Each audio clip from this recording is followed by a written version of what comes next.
but mine actually developed into Lyme Carditis. It actually started shutting my heart down, and so Holy I was shit, man. I was on my deathbed for a few days. All right, Dylan Bearden, welcome to the podcast, my friend. Appreciate it, man. How you doing? I'm doing pretty good. How about yourself? Wide open. Tis the season. It is very much the season for so many things. I was gonna ask you, did you just got pelted on with this with all this fucking hailstorm stuff, right? Yeah, so I was actually in Florida wrapping up my turkey hunt down there and was getting phone calls, and I'm like, crap, I have got to get home. And because this is a moneymaker, Right. So, come home to 10 inspections and, multiple phone calls. So, yeah, we've been pretty tied up. And, it always hits, when turkey season comes. But, you can't complain because it's where you make your bread at. It's that one time of the year that you got it, Yeah. I just did a job for a real nice older couple. They live right there. Is it Friendship Church? Anyways, they said that they had so many people knocking at their doors. Oh, yeah. So they just come all over the place. Like they just... Man, and so the problem is like, I'm a very big like, hey, I'm going to support local, Right. I may pay extra, but at least I know the money's going back into my community. You know what I mean? Right. And so, these guys are coming from South Carolina, Florida, Georgia, Kentucky, Georgia. I've already said Georgia, but just all over. And, they've essentially ruined it for the rest of us because we can't door knock because they've already sent their teams in, have upset the homeowners. So you're pretty much at the grace of God, hoping that somebody refers you, that you've done a good job, or, it just falls into your lap because I built my business off of not door knocking. We don't door knock, we want to be word of mouth. We want to be social media driven, that kind of thing. So, and what's the name of your company? Carolina Strong Roofing. Let's go. Yep. So, we've been full time since 22. Been in business since 19. But we've been very fortunate the last 2 years of full service. So, we're already breaking records. Again, thankfully to this storm. Yeah, it's an unfortunate event, but it's a fortunate event at the same time. Well, so, sure. But it's time. So we're gonna get it while we can get it. Yeah, I'd like the wind to pick up a little bit more. Come on, trees come down. Come on. But no, they were like pretty turned off by it because they had like a bunch of, and so then you go down the road and you can see on the corner there 25, or I'm exaggerating a little bit, but roofing signs like right there, and I'm like, well, and I drive over there all the time. Like I've never seen. Yeah, they're everywhere. Crazy. Well, the problem I ran into is 2 or 3 days home from Florida, we're rocking and rolling. And I'm 2 days behind because everybody else is already out in the neighborhoods. There's already yard signs in people's yards, so they're 2 days ahead of me. So, I go to previous homeowners that I've done work for and say, hey, look, just let me put a sign in your yard just to hopefully start, drum up some business. I come back through 2 hours later after having lunch with a couple sales reps, and those signs are gone, and found them laying in a ditch a half a mile down the road where other companies have took them and threw them in a ditch. Yeah. And we local roofers take care of each other, Sure. And I made a post on social media about this that, if a buddy of mine that's a roofer, he calls me and needs something, I'm going to help him because I know I can do the same thing with him. That's right. So I know it wasn't one of us. No. It was one of these out-of-towners. And so I stress to these homeowners, like, if you don't use me, it's fine. Just please keep it local. That's all I'm asking. Yeah. And I think it's working because we've even went back and added a little section to our yard signs that says locally owned at the top. There you go. Of them. That's a good one. So I hope it pisses them off. I really do. Yeah. I want them gone. I want another storm to hit and wherever they're from. That way they can go back home and work and do what they're doing in their backyard and get out of mine. So there's enough work out there for everybody, you don't have to do stuff like that. No. So well, they watch these, I guess you'd call them somewhat storm chasers, you know what I mean? Yeah. And we went down to when the big hurricane hit over in South Carolina, Asheville and stuff like that. I got a call from some friends that own Carlton stump grinders down there that needed some help because essentially all of the local people were basically like, it was like, boom, first call, first come, first serve. Now we're out 2 weeks, 3 weeks, and there's trees on. I mean, dude, I mean, it was every fucking house, dude. People, I mean, there was roofing companies and tree companies, just a galore, man. Yeah. And we went down there. I could only stay for like 4 days. I got too much stuff up here to do, but that was I had never been on, like, done any type of like storm work like that. Holy shit, did we work from sun up to sundown. Yeah. And people were coming from neighborhoods, like across the road, hey, can you come? And I'm like, man, like I feel, and they're like, no one around here, like the local tree companies literally shut their phones off. They could not take. One guy said he was a month and a half out that I met. I was like, holy shit, man. Yeah. So it's a good thing, but man, it's a stressful thing, Oh yeah. Yeah. I got, like I said, I told you earlier, I get home and we're prepping dinner and I've got to run back to the job because we got an issue, so it's right. It's never it's not an 8 to 5 job, and that, No, it's a when you get up and whenever it's over, Yeah. So last night I think I didn't get home till 8:15, 8:30, and but you got to do what you got to do because it's busy right now, but there's gonna be a slow time this part of the this year at some point, so you got to prepare for that. So. Yeah. So you kind of took the same kind of route we did, where like that COVID. See, there was like 2 kinds during COVID. It was like either you fell for the bullshit or you picked your freaking pants up and went into it. And it sounds like you were in that time frame where you were like, you know what, we're doing this. We're gonna go out and do this shit. Well, there was money to be made because you couldn't spend it on anything else. Exactly. You couldn't go nowhere and do nothing. People were, people, subcontractors, construction work. I mean, dude, that's where people made so much money that year because. Dude. People had money to do anything and everything with because we wasn't going to the beach. We wasn't going to Disney World, Yeah. So I'll go to homeowners' houses and they're like, actually, I got to do a job Saturday, and the lady that I'm going to do it for, she was like, there's like this badass like playhouse that she built for the kids, and it's like decked to the 9. I was like, damn, because she wanted some little pines removed next to it. She's like, that's our COVID playhouse. I was like, that's pretty nice. Yeah, I know you had a bunch of time. So yeah, it's COVID was a whatever you want to call it, terrible time. Yeah, for sure. It was a stressful time on families, if anything. So it's I actually got sick that year. I come down with a tick-borne illness, Lyme disease. No shit, you have the same thing. The others do. Did Austin have it too? He has alpha gal, which is like the no red meat and that kind of thing. All right. So, you still eat meat? Yeah. Okay. So, but mine actually developed into Lyme Carditis. It actually started shutting my heart down, and so I was on my deathbed for a few days and just didn't realize it. So you had myocarditis or Lyme Carditis? Pretty much it's an electrical issue with your heart, and like my bottom chamber was not working at all. So your heart would boom, boom, boom, boom. The top chamber would boom, and then the bottom would kind of flutter. Never could get like a full electrical function out of it. And so it was, my heart rate was dropping to the 20s. I was getting hooked up with defibrillators. It was not fun. God, I'm sitting here thinking about my heart. Dude. Oh man, dude. And the crazy part is every time I get sick now, like a head cold or something. Oh, that fucks with you. It freaks you out, because you're like, oh my God, here I go. I'm getting sick again, but it's just something I got to work through, when it hits. So, but made a full recovery, man. And, it took about 6 to 8 months. Was out of work for 5. Definitely not something that I ever want to go through again. I can tell you that. Oh, fuck, man. Are you super cautious now with spraying or putting stuff on when you're out? I would like to tell you yes, but no.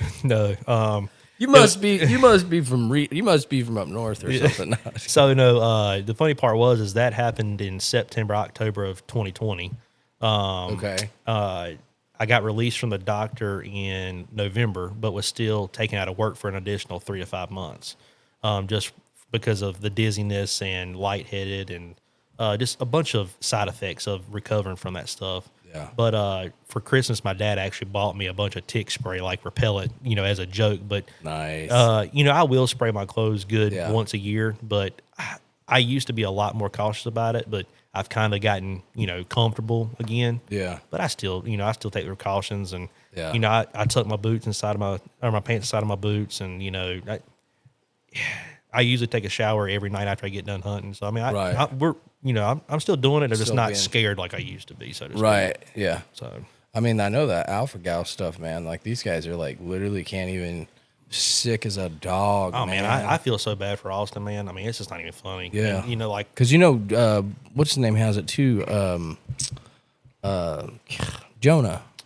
yeah, He has it as well. Yeah. I think his mom has it. I didn't know his mom had it. And I forgot think that Jonah she had it. has it. I could be wrong. There's a couple of them that have it up there, but yeah.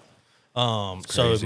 my nurse that was in the hospital because I had a PICC line on my arm that ran to my heart, and I had to have daily IV meds for 30 days straight. So like every day, even when I got out of the hospital, I had to go back to the hospital every day and sit for an hour to get these IV meds. And the nurse that I met every day there, she had alpha gal, so we had something to kind of connect on, and she was from Reidsville as well. And just hearing her story is crazy. I mean, she was diagnosed with it, and she even went as far as to like had the EpiPen and all that kind of stuff. No shit. And she said that she's sitting on the back porch one day and had already ate dinner. Knew that she couldn't eat certain things, whatnot.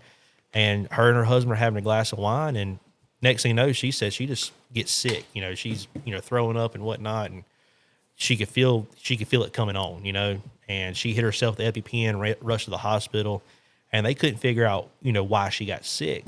And it come back to the wine. It had actually been put through a beef broth process, and so it was the red wine she was drinking that got her sick. Yeah. So Beef broth. yeah. And you never would have thought that, but That's interesting. yeah. So just. Well, they can use beef broth for a lot of different ways, but yeah, that's. I never would have thought wine. No, yeah. So I mean, it was kind of cool to connect with somebody that's cool. going through a similar thing. But when Where'd you go? What hospital were you at? So I started out at Annie Penn, which was a mistake. Where's that at? That's Reidsville. That's Reidsville. So okay. if you're in Rockingham County and you get sick and need to go to the hospital, drag yourself to the county line and go to the other whatever counties around it. Okay. Okay. But no, I ended up at Cone. Man, their heart Yeah. specialists there were just amazing. Yeah. They did their thing. I was quickly diagnosed after being transported. I think it took them.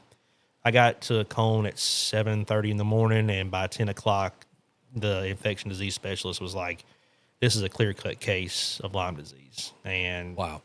I couldn't eat, couldn't go to the bathroom. I mean, just everything was off. And then by the next day, I was able to eat, able to use the bathroom at a normal, regular pace. I mean, it was a life-changing event, and it made me, everybody has something in life that opens their eyes. Yeah. Makes them realize like, hey, it could go at any time, Right. any minute. And that was it for me.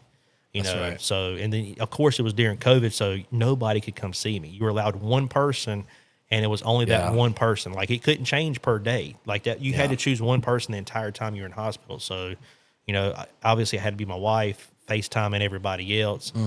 So, but no, I stayed in the hospital for right at 6 days, went back in again for another 2, and then made a full recovery after that. That's good, man. Yeah, it was sketchy. It's but, scary, bro. Oh yeah, big time. Yeah, I mean, does the Lyme disease? Can it go away, or can you have flare ups, or So I mean, they- because it's different than alpha gal, obviously, but like, can it flare up, or is there anything that? Yeah, I mean they have, you can have what they call chronic Lyme disease, and I asked several times, is there a chance, and they were like, no. I mean, we caught this early enough, you recovered, quickly. Yeah. So not necessarily like I don't think I have chronic Lyme disease, but what I will tell you is once a month, there about a day or two, I just don't feel good. It's almost just like you just don't want to do nothing. You just kind of feel blah. Yeah. You still got to get up and go, but you just don't do it to 100%. Right. But after a day or so, it wears off and rock and roll. So Yeah. Have you ever tried to like shift your diet around or anything? To absolutely kind of check and see maybe what's my problem is, man, is I'm a sweet fanatic, dude. Bingo. Yeah. Me too. And so like that's one of the worst things for it. Dairy, sugar. Yeah. Pretty much if you eat a healthy diet, I mean, there's so many studies that show that, if you eat certain things or take certain things out of your diet for Lyme disease, Yeah. big turnaround. Okay. Turnaround. I was going to say there's got to be something there. That's with, believe it or not, that's with an extremely high percentage of diseases and viruses is literally your diet. Yep. You know, what I've noticed, I think what bothers me the most is like I feel like I got inflammation in my joints from time to time, and I think it's from stuff. I know it's from stuff I eat. I mean, I'll take myself and I'll do good for 3 or 4 days, and all of a sudden I go on a binge of like, man, I got to have a cookie. You know. Yeah. So, how old are you? I'll be 34 this year. Okay. Yeah. You ever thought about like trying like peptides or anything like that? No. That's like the lubricator of lubricators. Like literally, like you feel. I'm not on any right now, but like there's one like tesamorelin. It's FDA approved. They actually used it for AIDS patients. Okay. But essentially, it'll attack the stomach fat on the body because when AIDS patients kind of have like bloated stomachs, but it literally like lubricates like your joints and stuff. It's pretty wild stuff. But I mean, inflammation comes from like a big part is that it's been known for quite a while. But you have guys like Paul. God, think of his freaking last name. They're talking a lot about seed oils now, right? Yeah. So like canola oil, palm oil, sunflower oil, safflower oil, all these different oils, that we have in our food system. Because, you think in your head, well, vegetable oil. Right. It's from vegetables. Yeah. No, it's not. I mean, 1911 was when canola oil came about. Right. Or sorry, not canola oil. It was Crisco. 1911, right? So this is when they started introducing this kind of stuff to our diet. And I feel like I'm talking about this in like every podcast, but it's just something that it needs to be known, right? Yeah. Like McDonald's French fries used to be super healthy for you because they were cooked in beef tallow, and it wasn't until like the 1970s where you started seeing issues. It was like, we didn't see 375-pound human beings in 1970. No. If you did, it was like you saw T-Rex. It was like a, pretty rare thing. And so we're starting to see the patterns of like, inflammation's a massive one for these seed oils, Yeah. So we've changed over, I think we've done a lot better this last year, but I'd say the last probably 3 to 5 months, we've really changed over and like watching like, and I noticed the inflammation, a big difference, using like olive oil and avocado oil and things like that. So, well, the part that I think pisses me off the most about this ordeal is how much more expensive it costs to be healthy. You know what I mean? Right. You go to Chick-fil-A and it's just like, hey, the grilled chicken option is $1 or $2 more, and they're taking the bread off of it. Tell me I'm wrong, but you're saving money if you're not putting bread on something, right? Like, I don't know, man. I think if they wanted all of it as a country, if they wanted us healthier, they could do it. They're just making more money off of us being sick, in my opinion. Right, absolutely. And I'm getting ready to have a lady come on here, here in the next couple weeks, and we're gonna sit down and we're gonna break down what it means to eat healthy for a cost-efficient way. Yeah. Because what you just said there is most people's thought is, God, it's so fucking expensive to eat healthy. If we break down the weight capacity of a bag of Ruffles, okay, at $2.69, they might be more now. I have no idea, right? And let's say you're getting 6 ounces, or no, not even that, probably 3 ounces in a Ruffles bag. Well, you do the math on that. If you do 3 times, let's say they're $3. 3 times 3 is, let's go to 16 ounces. So you're paying $15 for an actual pound of Ruffles. Well, you can go get a freaking steak for $10. Mm-hmm. Yeah. A steak is way healthier for you, even if it's not a grass-fed steak. So, you get a 10-ounce ribeye. You can get them on sale for $8.99, $9.99 a Harris Teeter. Yeah. Oh, that's a bag of Ruffles at 1 pound. If you were to break it up into a whole pound, $15 fucking dollars. Yeah. We just see it because they've screwed with, advertising and all this kind of stuff. You're like, well, fuck. I mean, I'll just have a bag of Ruffles, only $3. Yeah. But then you add it up, it's like, it don't it you guys are lying to us. Like, this is crazy. Yeah. But I mean, I'm not saying that, it is, if you go to Whole Foods, obviously, like, dude, you're going to pay like, you want a good quality fucking Cheez-It for kids. Yeah. You're going to pay. I mean, well, it sucks, but I was at the event a few weeks ago with Matt Peterson. The shout out to Matt. Let's go. Yeah, let's go. He's a good dude, man. Oh, But hell yeah. we were at the North Carolina Bowhunters Association 50-year anniversary banquet, and we both had booths set up. And Matt and I have talked in the past, just in passing and here and there, and I've bought seed from him. But we actually got to sit down and talk that day. And his wife actually brought their lunch. We're over there eating hot dogs and cheeseburgers, and she has something to where she has to eat healthy. I forgot what it was. Okay. And I don't want to talk on it, and I'll be wrong. So yeah, you're good. But they were both eating like grilled chicken and rice or something. And I'm like, man, I was like, you on like a not diet plan, but like, are you fasting? Or he's like, no. He's like, man, I like eating healthy. He's like, we try to do it. We can do it for her, but I'm doing it. I need to do it too. Yeah. And so after talking to him, like, man, I've been trying to do that. So like, that's people, great. Like you just said, people think steaks are expensive. Not really if you break down what you spend on a day. That's right. And, fortunately for me, I did a roof down towards Wilmington a few months ago, and the family that I did the roof for owns a grocery store down there. And so the last 2 times I've been down there, fortunately the steaks were on sale. So I can get a bone-in ribeye for $6.99 a pound. That's so I get the whole ribeye. That's just have them, pre-cut it, 1.25 inches thick. Yeah. Go ahead and slice them up, and I'll wrap them when I get home. Yeah. And so, I mean, $6.99 a pound. You're spending $140. If you do the math, though, it was god awfully amount how many steaks I got out of that. Yeah. For that kind of money. So we had 4 tonight, which mine's still waiting on me when I get home because I had to rush to get not here, but I had to rush to get back to the job. Yeah.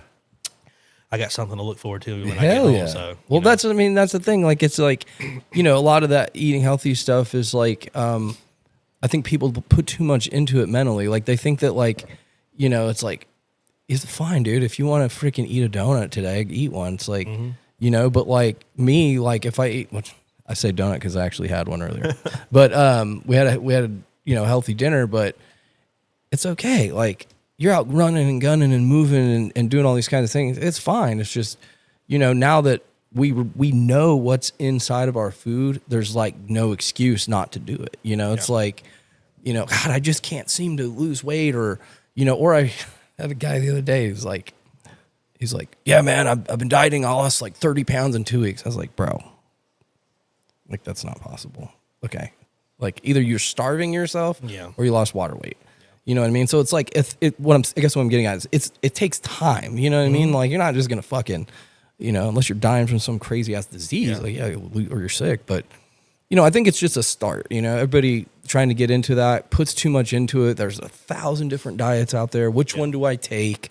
You know what I mean? It's like, dude, if you can't read what the fuck's on the back of this thing, I probably wouldn't eat it. It's like that simple. Now, I'm not saying we're busy people, and sometimes I just got to get some in my stomach, and I will roll through Bojangles like no one's business. And you will tear it up. And I will tear it up, because I'm not going in there for just like something healthy. Okay, I'm going in there to smash some food. And if you're like me, it tears me up too. I'll do good. That's another thing, man. Like, you do good for 2 or 3 weeks, and then you eat something trashy, and then you feel like crap. So, but my weakness is Dr. Peppers, man. I was doing 2 or 3 a day, and like I feel like garbage. Garbage, right? Yeah. So, you got water. You're drinking water. You're on right. yeah. So the only thing with water is I have to pee all the time, right? So like, but it's okay, Add a little salt, it'll bloat you up a little bit more. You know what I mean? Or electrolytes. Electrolytes your body will retain a little bit more, so you won't have to piss as much. Right. But then when you don't, you'll start drinking water, and you'll be like, come on, every fucking hour. It's like, God damn it. Or in the middle of the night, you've woken up twice. Yeah. So, but yeah, man. Why don't you go ahead and tell us where you grew up, and I just kind of want to dig in a little bit. Our viewers are going to be pumped about this one because you killed a turkey this morning with your daughter, correct? Yeah, that's badass. So. And then we have opener for us Saturday. Yeah. So this is just awesome. And you were also go ahead. Why don't you explain? your turkey calling competition, and we'll just kind of like backtrack to like where you grew up and things like that. We'll bounce around or whatever. Yeah, sure. So, you know, I was fortunate enough to win the 2024 Grand National Friction Championship. Hell yeah. And so basically, you know, the way us callers look at it is, you know, the Grand Nationals is like the Super Bowl of turkey calling contest, right? So, you know, we're spread out, you know, mainly on the East Coast. You got some out west.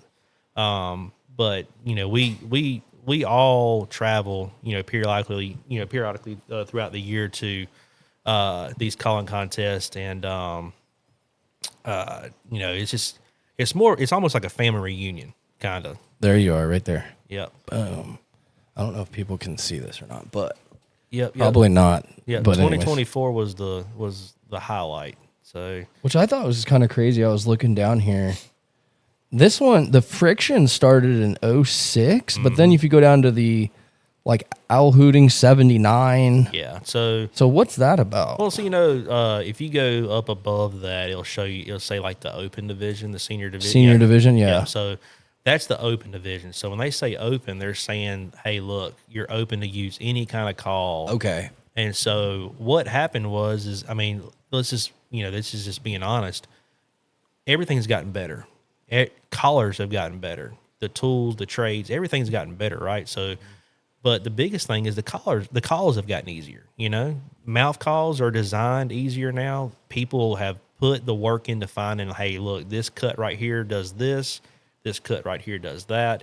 This thickness of latex is easier to blow. Hey, let's stretch it. This, you know, it's almost like a science project. Yeah. And these guys have got it figured out to where mouth calls sound a lot more realistic than most friction calls. And when I say most, I mean, there's some friction calls that when you get away from you and I, somebody gets out there 40, 50 yards, you can't tell the difference. But what you hear in these friction calls is you'll actually hear the friction. You'll hear the wood on wood in a box, or you'll hear the striker on the whatever surface. You know, you'll hear that. So, but what happened was, you know, I think a lot of people were pretty much saying, hey, look, you're not going to beat a mouth caller. And people at one point started complaining, hey, look, man, I'm running friction, and like, it sounds just as good as these mouth collars. Okay, well, let's open up a friction division, and only friction calls can be in it. They still have the open, and you can run whatever call you want to in it, but it's pretty much set itself aside to only mouth collars. Now, they did have a caller this year to actually use friction in the open, and he actually did very well. He didn't win, but he placed a lot better than the other guys did. He actually made the cut. He made the final 12 at Grand Nationals, and I think he placed like 8th or 9th, if I'm not mistaken. But, wow. I mean, that says something right there. I mean, yeah. You know, it's all come a long way, man. But that's where the friction comes from is, hey, look, let's set these guys apart. Let's give them a chance to, you know, really show what they got, in my opinion. Well, that's what makes it interesting. Is like, you know, I mean, even in MMA, you have weight divisions, right? Yeah. Like, they don't have open classes for a 125 and a, you know, right. And John Jones. It's like, you know, but that's sweet. And so how did you get into turkey calling? Kind of a stupid ass question, but meaning like, you know, I know I was listening to a podcast here recently with Michael Waddell, and he was talking about like, kind of broke down a little bit of the history of when he started. And I guess they were using like, you know, when they were mouth calling, they were using like condoms, right? They were cutting them up and using them as mouth calls and stuff. And so, but how did you get into doing this? Like, and real quickly, you're a pro staffer for Hank's Game Calls. Is that correct? Yeah, I'm on. I've been with Kimmy in Austin since 2015. Oh, okay, cool. I'm also part of Realtree and Migraine Ammunition as well. So, are you really? Yeah. Okay. Yeah. So you're a pro staffer for those guys. Yeah. Okay. I just got Tyler Jordan with Realtree. Him and I just teamed up a month or so ago, and there's a lot of exciting stuff coming out of Realtree. You know, that's awesome. So I'm you know, I was born and raised wearing Realtree, and I'm glad to be sitting back in it. So really, and then Migraine Ammunition, you know, they're more of a waterfowl company, but they've recently come out with some TSS in the last couple of years. You were just posting about that, yeah, right? Yeah, and it's I'm telling you, man, it's deadly. I mean, really? Which most TSS is. I mean, it's there's only so many ways you can do it, right? Yeah. But I just, you know, the people behind Migra, they've took care of me, man. So that's awesome. It's more than just a shell for me. I mean, it's where are they located at? So Charleston, South Carolina is where it's out of, man. Okay. But I got introduced to them this time last year, and they actually took me out to Oklahoma turkey hunting last year. And, no kidding. And we were out there with Tornado Valley Outfitters. I mean, we had a ball, dude. Yeah, that's so cool. So, man. But no, man. So my dad, Dave Bearden, he is more animal than he is human. Everybody calls him the turkey whisperer. I mean, if the man tells you to sit at this tree till this time, do this, don't do that, you better listen to him. And there's a lot of people in this country that'll say the exact same thing I just told you. And if you don't do it, he's going to go in there and do it for you. And he's going to do exactly what he said. It could be aggravating sometimes. I mean, me and him have been at each other's throat of like, hey, we know we need to do this. And right. I always end up, what's the saying, sitting there cross-legged on the living room floor. Like, you told me so, Yeah. But, he always, even before I could shoot, he was taking me out there, deer hunting, turkey hunting, was our main two things. Deer hunting, I was, back then, lock-ons he was huge lock-on hunter. And I couldn't reach the foot pegs because his leg, expansion was a lot longer than mine. So he would actually put a tree belt around me that you guys wear for, cutting trees. Yeah. And he would tie a big rope to it and literally hoist me 20 foot up in the air to another lock-on and tie me to the tree. And then when it was time to get down, he would lower me back down the same way he pulled me up. Yeah. So at the age of 3, 4, and 5, I mean, I was getting jerked up the tree, And so sitting there watching him and watching, him teaching me and the whole, as a 5-year-old, when somebody tells you to be still, you don't be still, it's right. But, you watch and you listen, Yeah. So to watch him shoot the amount of deer that he did and me just sit there and watch, and the same thing for turkeys. So, he just getting to watch him was huge, you know? I mean, he was Superman, still is to a lot of people, but, let's go. He was the president for the local NWTF chapter for Rockingham County, the Saratown NWTF chapter for a few years. And, they hosted a Jake's Day every summer. And it's a youth event. It's free to, I'm assuming, I can't remember if it's free or not, or it used to be, I can't remember.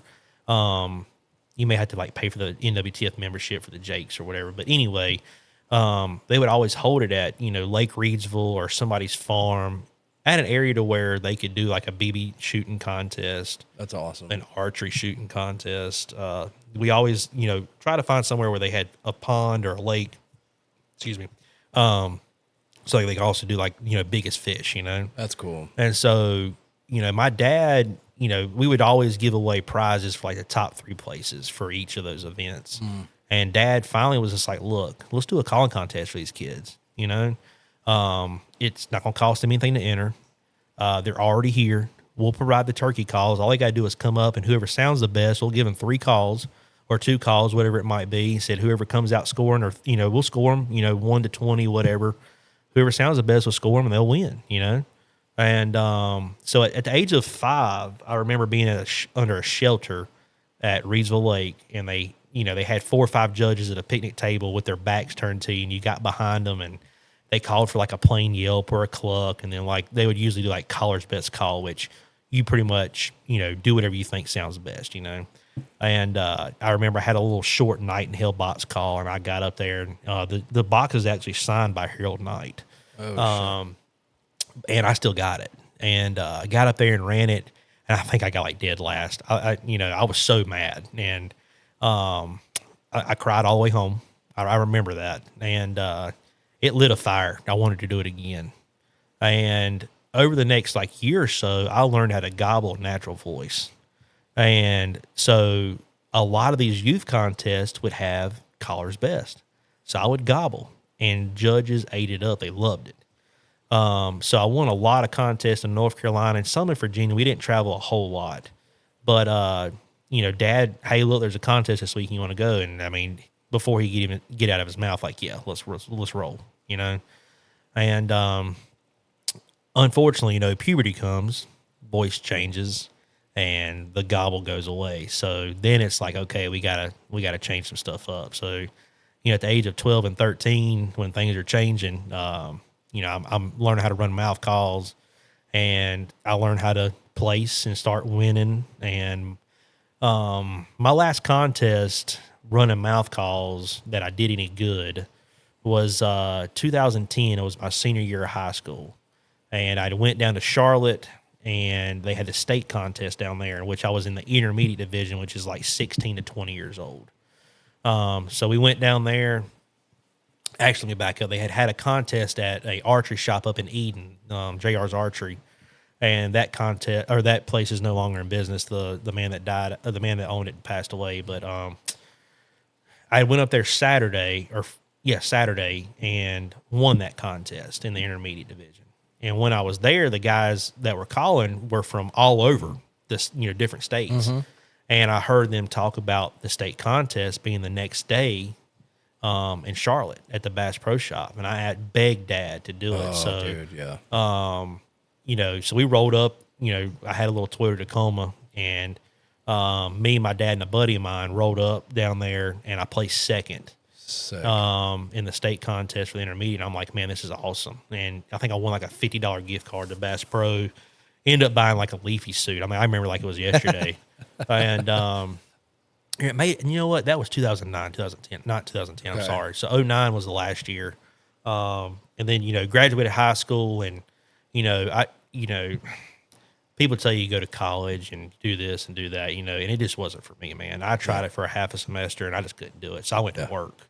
Yeah. And so, life got busy. I was having fun, make a paycheck and go spend it all partying, So kind of got put on the back burner. I mean, I still hunted. Hunted every chance I could, But 2015, I seen something on Facebook about a calling contest in Raleigh at the Dixie Deer Classic, which they had moved the state contest to Raleigh, and I didn't know that.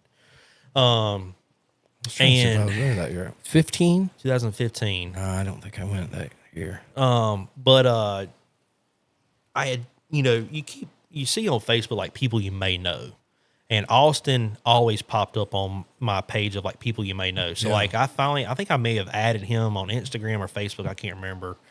And I seen that, they were making turkey calls and posting pictures, and I was just like, man, this place is right down the road from the house. Like, I've got to give these guys, a call. And so I reached out to Kimmy via, messenger on Facebook and told him, hey, look, I used to call. I want to get back into it. Can I come to your house and just show you what I can do? If you're not interested, no hard feelings. And so I go over there, and, we talked for probably 30, 45 minutes. And he said, well, let's hear what you got. So, I kikied on a mouth call. I yelped on a mouth call, flew down, did a fly down cackle. And, he's like, hey, that sounds pretty good. He said, but, how are you on friction stuff? And I'm like, I run it sometimes in the woods. And he's just like, well, I'm a friction guy. It's like I build pot calls. I need you to push that. And that's what you call, you would call that a pot call. That's a pot call. Gotcha. And it's a box call. But yeah. He was just like, I built my company around that pot call right there. He's like, don't get me wrong. Like you can run mouth calls, but I want you to learn how to run that.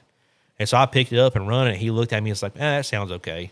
He's like, there's a table right there. He said, get as many of those calls right there as you want, and we'll talk. And I said, all right. And the beginning of 16, I went to my first contest in Georgia running friction, and I ran in the open with diaphragms.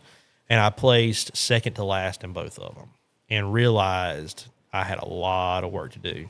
Taking 4 or 5 years off and coming from the youth stuff to the adult stuff, I was in a world of trouble, But I knew I could do it, I've always been very headstrong. Hey, I'm gonna do this. Yeah. I'm very big on like, hey, if you show me how to do something, I'm gonna try to do it better. I've always been that way, That's very healthy. So, I spent the next, year and a half trying to better myself. And finally, you have to you have to go to a local contest or a sanctioned contest to get qualified for that Grand National contest in Tennessee. How many do you have? How many is that to get qualified? Like, do you have to place? So it usually goes to first place. But let's just say the guy that won first place won the contest 2 weeks ago at another state. So it goes to the second placer, right? Right. And then let's just say, hey, I placed third and first and second already qualified. Third place gets the qualifier. And so I ended up in Virginia at the Richmond Raceway. They had a big deer hunting show in August, I believe. Yeah, it was August of 17. And I actually placed second. Nice. In that contest. And wasn't sure if I won or not, or not sure if I was able to get qualified. And so I placed second. Yeah. And they had not called the first place winner out yet. And so I'm sitting there like, and I'm new, I'm still learning people and, getting introduced and, sure. trying to build those relationships. That's right. And they called the guy out for first place. I didn't even know who he was. And honestly, I don't remember who it was now, but I remember going to a guy that I had been talking to a little bit, and I said, is he qualified? And he said, I think he is. He's like, if he is, you got the qualifier. And I'm like, awesome. Nice. And so, I had spent, I can't tell you how much money on fuel and food and hotels to get qualified. I mean, I'd been to probably 10, 15 contests in a year and a half's time just to try to get where I was, what I'd done. And how many hours a day are you practicing? Or like, what's your practicing? Do you have some type of regiment that you're doing where you just... Not anymore, no. Right. Back then when I was trying to figure it out. And when I say figured out, like there's turkey callers and then there's turkey callers. You know what I mean? Like it's And once you find that sweet spot, once you figure it out, you can over practice. And so I was practicing every day, hour and a half after the girls would go to bed.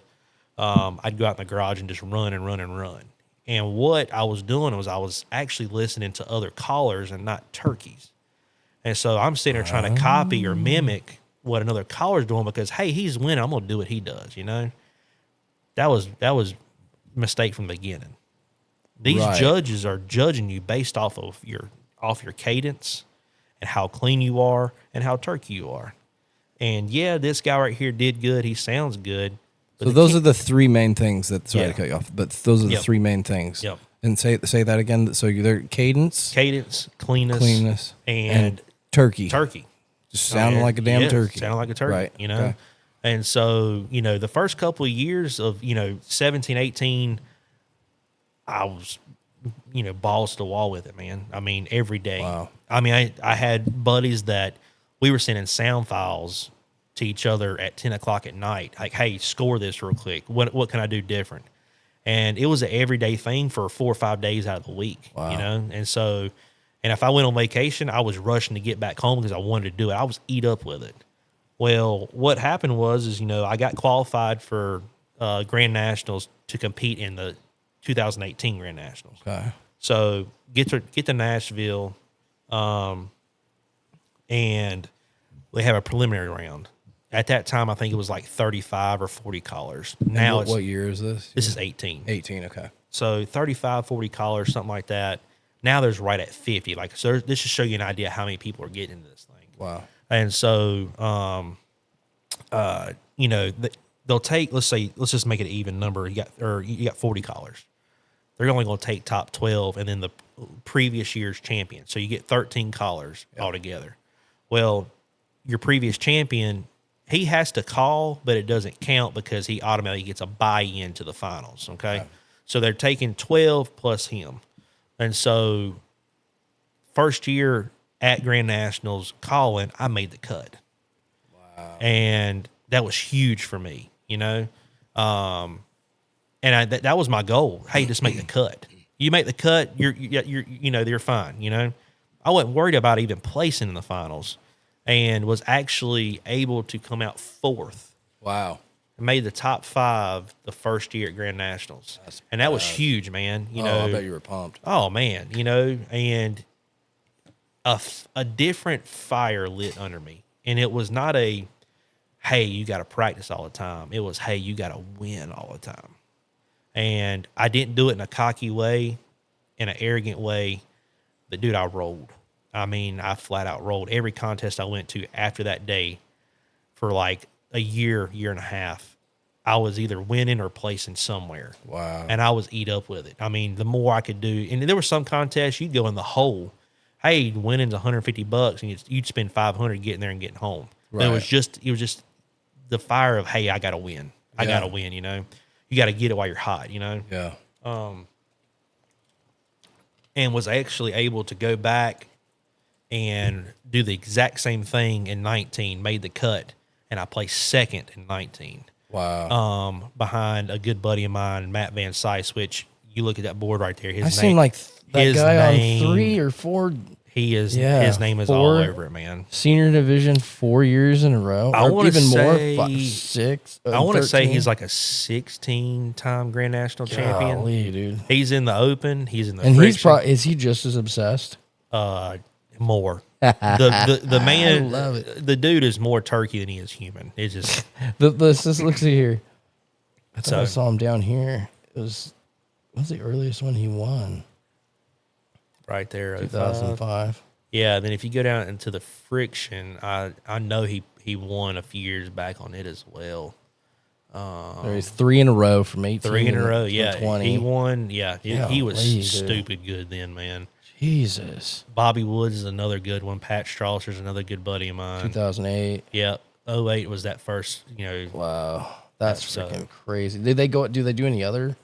They got the owl hoot and then a goblin, and that's really fun to watch right there, man. I wish we would have stayed for that one last year. Yeah. It's something that, each division like that will last about an hour a piece. Yeah.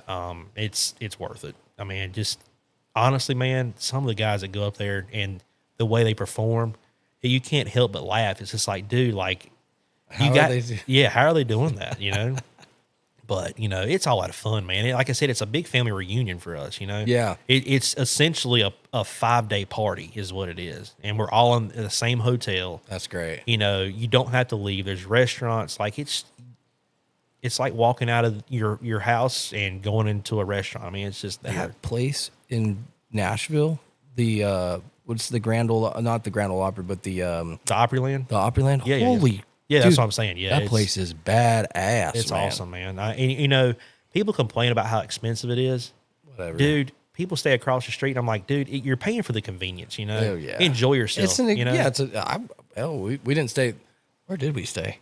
I don't think we stayed. There was no rooms available. We stayed at another little hotel down the road, but we were there all freaking day, dude. Yeah. It was awesome. Yeah. Yeah. So I fell short in 2020. Had a couple of mistakes and. I got in my own head is what I did, but it's just like golf, man. It's a mental game. You're your own worst enemy, Sure. Because there's nobody else up on stage with you. There's nobody to mess you up. You are it, So nerves come into a big factor of it, and so 2020, fell short. 21, it was canceled obviously for COVID and all, and then we picked back up in 22, and I kept just barely missing it. I either made the cut and missed the top 5 by half a point, or I missed making the cut by a half point. So I was fighting myself for a couple of years there. 22, 23 was tough, just by a hair, and everybody, in those divisions are so good. Once you get down to that top 12, anybody could win it, man. We've all got the tools. It's just who puts it together better. It's who's cleaner, who presents it the best, Yeah. And it's one of those things that it's anybody's game. It really is. I mean, we're just that close, Right. I was actually going through a tough time in 24, or late 23, going into Christmas. I was busy with my business. Yeah. I was busy trying to buy my grandpa's house. Yeah. So I had a lot of irons in the fire, sure. And I had already called Kimmy, early December, and I told him, I said, look, man, I'm not gonna be able to go to Nashville. And he's like, you're kidding. I was just like, no. And, I help him a lot with everything. And shout out to him. He's like a second dad to me, but, good people. Yeah. He's really good people, man. Yeah. I talked to him on the way here, but he's, you could tell he was upset, but he understood. I had I had other obligations I needed to take care of. Sure. And a good buddy of mine, John Paget, that lives in Georgia, he called me and he was just like, look, man, something's weighing on me. I got to talk to you. I'm like, all right. And he's a good Christian fellow. Like he's helped me through a lot of dark days. And he's like, man, I think you need to go to Nashville. And I'm like, no, I said, dude, I've already told you, I just can't do it. I need the money to go towards the house as far as down payments and, all the crazy crap, the closing and that stuff. Oh, yeah. He's just like, I'm telling you, I think this is your year. And I was just like, I hear you. I can't do it, man. And I said, plus there's no rooms. And I said, I'm not staying across the street. I said, I've already told you that. He said, you can stay with me. I was just like, man, I hear you. I don't know. And kind of got put on the back burner for about a week or so. And then Kimmy called me and he said the same thing. He's like, man, he said, I got a feeling you need to reconsider what you're doing. He said, I get you got a lot of stuff going on. He said, and I don't want to push you. He said, I got a feeling. I said, all right. I said, let me think about it. And so I go to my wife, Nikki, and I'm like, look, I said, I can go, but you guys can't go. And she's like, I understand that. And I was just like, I'm not going to make everybody stay across the street at a hotel and drag you and the girls back and forth. Like, there's no rooms available. I'm gonna have to room with John. And I was just like, but I think I can do it this time. And she was just like, go do it. And I'm like, okay. So I called Kimmy, and this is shortly after Christmas of 23. And I said, look, I'm going. Let's go. I said, if you still need me to drive the truck and trailer, because I usually do that for him every year. I said, I can do it. And he said, yeah, I need you to drive it. And I said, all right. And so I drive, I call and John and I get everything lined up and I'm going, And so, mind you, I have not been practicing. I mean, it was the last thing I was thinking about. So I started hammering calls the first week of January. And I mean, every day come home and that's all I did. Listening to, live turkeys on YouTube, recordings that I had. And I pretty much just pounded on my own head like, you are that turkey. That's right. Be that turkey, And I stepped outside of my comfort zone and, Kimmy makes a great call. One of the best calls out there, probably the best pot call in my opinion out there, But I stepped outside of my comfort zone, told myself, hey, it's okay not to use his stuff. Use it where you feel comfortable at. But if you find something more comfortable in a certain call, certain area, do it. You're here to win. You're not here to, make sure somebody's feelings are not hurt. That's right. And Kimmy understood that, and he respected it. And so, we get to Nashville, man, let me back up. About a week before Nashville, I go to Kimmy's house to, help load calls up and kind of talk and just make sure everything's good. And I had Nikki with me, and she had stepped outside for a phone call, and he's like, hey man, I gotta talk to you about something. I was like, all right. And usually when he says that, something's wrong, and, I was like, what's up? And he's just like, man, something's weighing on me. And he said, this is going to sound crazy. He said, but I don't think you're going to win Grand Nationals unless your family's there. And I was like, yeah. And just a real quick story. Her and I actually went through a separation and a divorce in 21. Right after I'd gotten sick. We had went down a dark road and, things happen, but, yeah, they do. We actually reunited in middle of 23. That's awesome. And, we're happily married again. We've bought a house, we're stronger than ever, That's good. It's good that you can share something like that. Cause people need to hear that. It can happen, man. You got to put your feelings aside and how you, that's right. Don't worry about what everybody thinks. That's right. Because at the end of the day, they don't pay your bills. No. They don't dictate what you do at your own house. No. You know what I mean? No. And so, I said, you really think that? And he's just like, man, he said, something's telling me. He said, God's telling me that your family needs to be there for you to win. And I said, dude, there's no rooms. And so for 2 or 3 days, I kicked around and called people just to see if they had canceled or if they heard anybody that canceled, and nothing come through. And so it got put on the back burner, didn't really think anything about it, didn't want to get anybody's, hopes up. Right. And so I get to Grand Nationals and we get the trailer unloaded on Tuesday, and Wednesday's kind of a chill out late, just lay around day, and everybody's coming in, everybody's catching up, that kind of thing. And so I'm sitting at a sports bar eating lunch with my buddy John, and another call team member of ours come by, Ken Jones, and we're all catching up. He's from Vermont. And so, we're all sitting there talking, and man, like we're sitting there talking, but like I can't hear anything they're saying because all I can think about is winning, and Thursday is the prelim. So Wednesday, like I said, is just that chill out, layout day. You're just kind of getting prepared for the following day. I'm sitting there like all I could think about was winning and like what Kenny was saying. And so like at the bar, I'm sitting there, I grab my phone and I pulled up the hotel's website and they had a room available for Friday night. I was looking too that same time. Yeah. We couldn't find shit, man. Dude, it's so like I looked at it. That's and great. so it was available Friday and Saturday night. Oh, wow. And we always leave on Sunday anyway. And I'm like, you Yeah. gotta be shitting me. Like this is a sign, And so I looked at it, and for 2 nights it was $1,500. And I was just like, fuck it.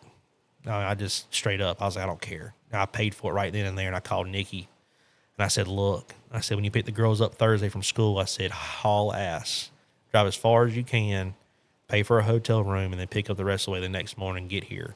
And she's like, what do you mean? I was like, I got us a room. She's like, there? I said, yeah, I don't know how. I said, one come available. And I said, don't worry about the price. I said, just get here. And she's like, okay. And so they stopped, Pigeon Forge area, let they had a good night with the girls at the pool and all that. But, awesome. But yeah, they got there Friday morning, and, she's like, well, she's on the phone. She's like, well, you hadn't even made the prelims yet. I was like, I don't care. I'll worry about that in the morning. I was like, don't worry, I'll take care of it.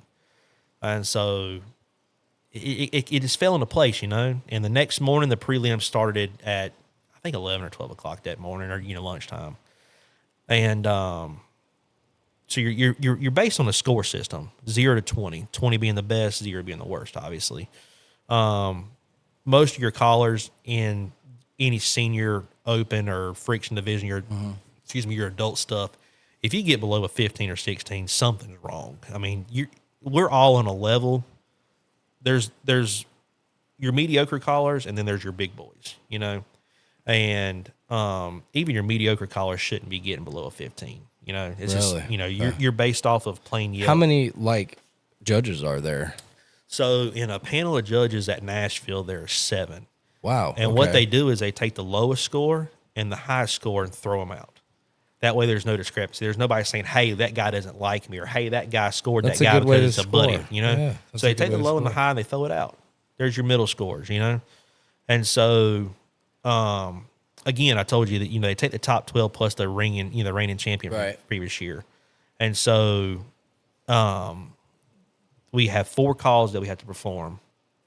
And I can't remember the exact list, but I made the cut by half a point. I was the last one to get in. Wow.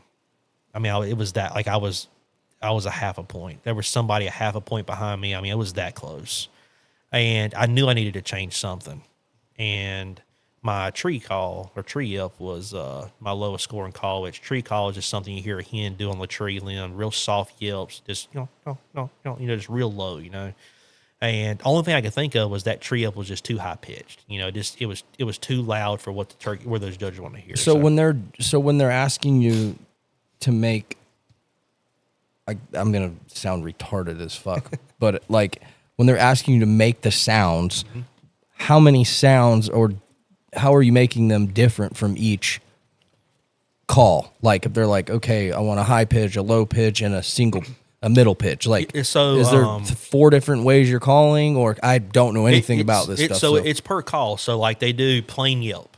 Okay. Or they do excited yelp. Right. Or they do cut in excited hen. Okay. Or they do fly down cackle, kiki run, plain yelp. So do they have a list of the way that they're gonna? Yeah. Okay. Yeah, they got a score sheet with every call that can be performed. Okay. Those calls, they draw 4 anonymously out of that. That's what I was wondering. The judges don't know that you calling. They're under a curtain. They can't see you. You can't see them. Okay. You got an MC that goes, hey, caller number 2, give me a plain yelp of a hen. And so it's your job to walk across that stage and perform a plain yelp the best that you can, do. And that's when that judge, when you get done, you look at the MC and go, hey, or you don't say hey, but you go, give them a nod. Look, I've completed that call. And at that point, the judges are writing, okay, you know what?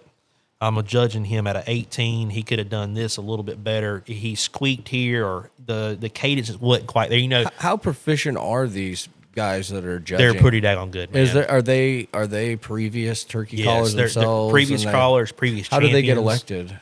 So the guys that are putting the contest on usually reach out to your previous, callers or retired callers, retired champions. You want the best of the best of that Absolutely. contest, If you go to a local contest, it could just be somebody's hunting buddies, and so I've been beat, at contests by callers that, usually don't even make the cut at Grand Nationals. So you can't dictate yourself off of what you do off a local contest, because again, it's a turkey calling contest. I mean, most of them are turkey hunters. They're that sounds good. They're not really looking for the realistic of a hen. They're all. I've heard that guy call before. That sounds good. Yeah. So, but no. I like I said, I barely made a cut. I was half a point in, last person in, and I knew I had to make some changes. And that was Thursday. The girls got there on Friday. Well, the finals wasn't until Saturday morning at 8:00. So I had all day to pretty much think about what I needed to do. And they give you the call list the night before.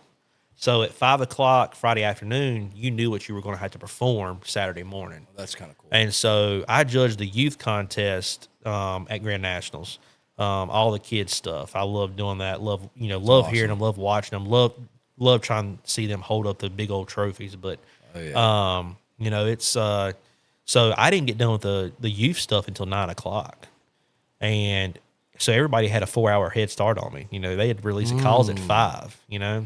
And so I immediately hit the ground running.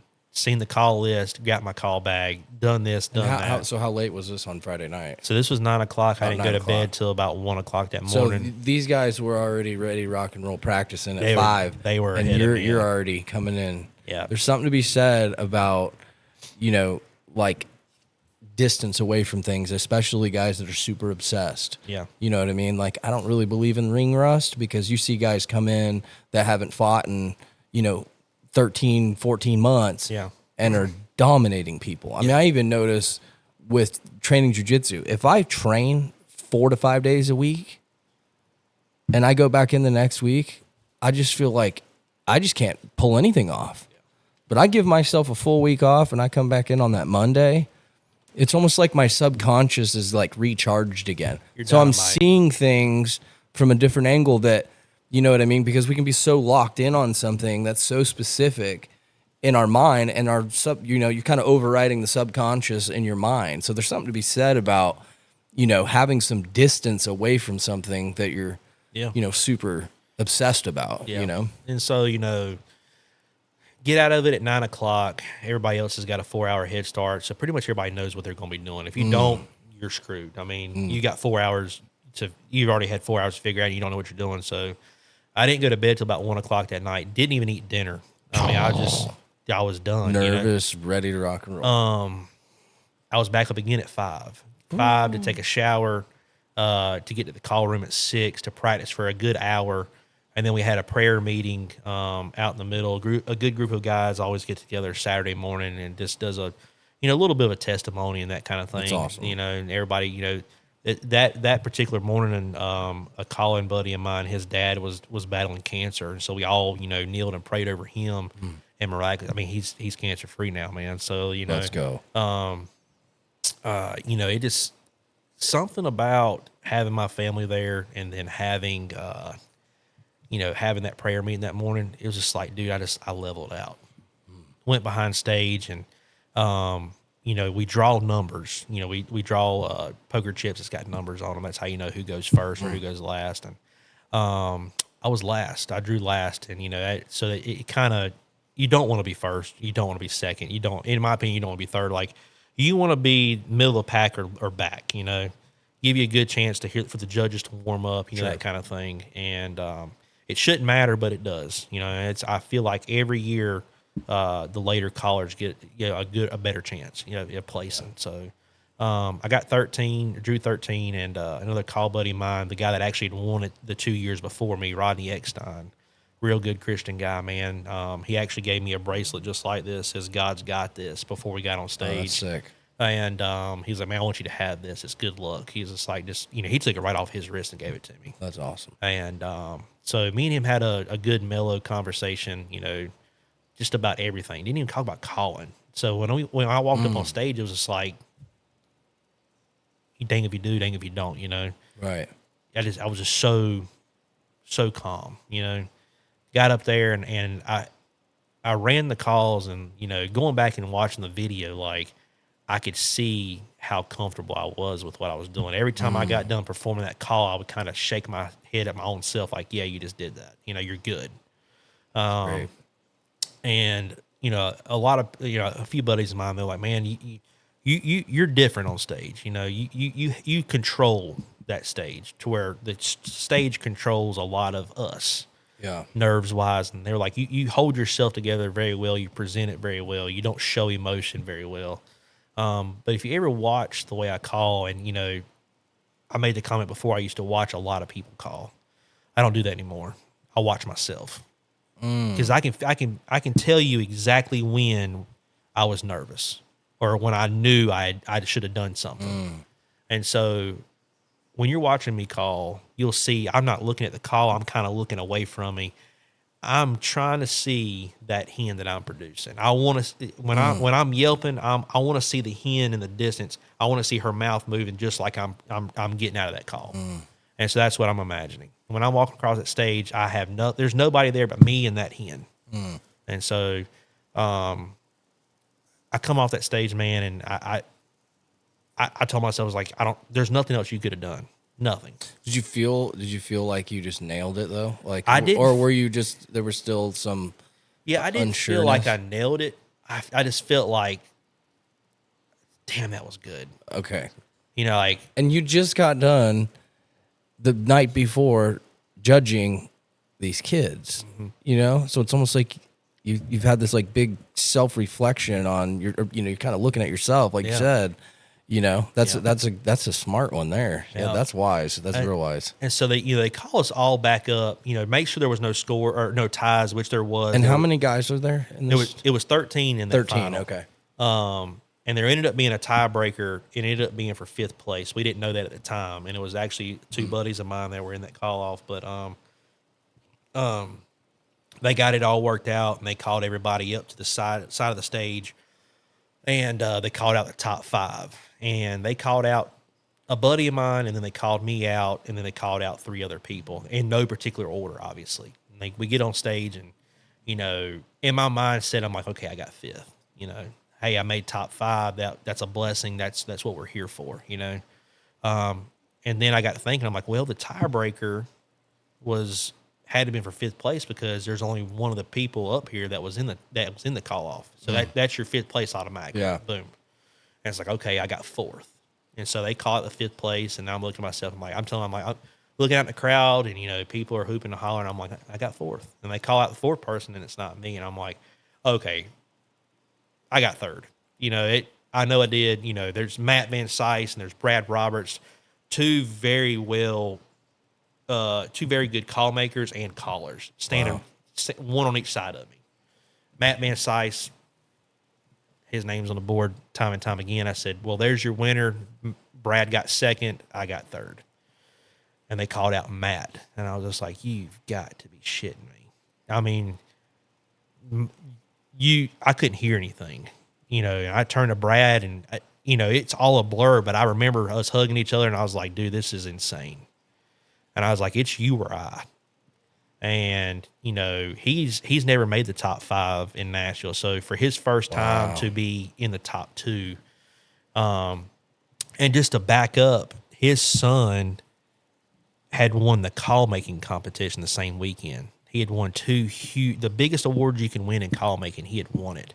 Whoa. And he actually used his son's call. And that's making a call is the biggest award you can. Yep. Wow. And so he turned around and used that exact same call on stage.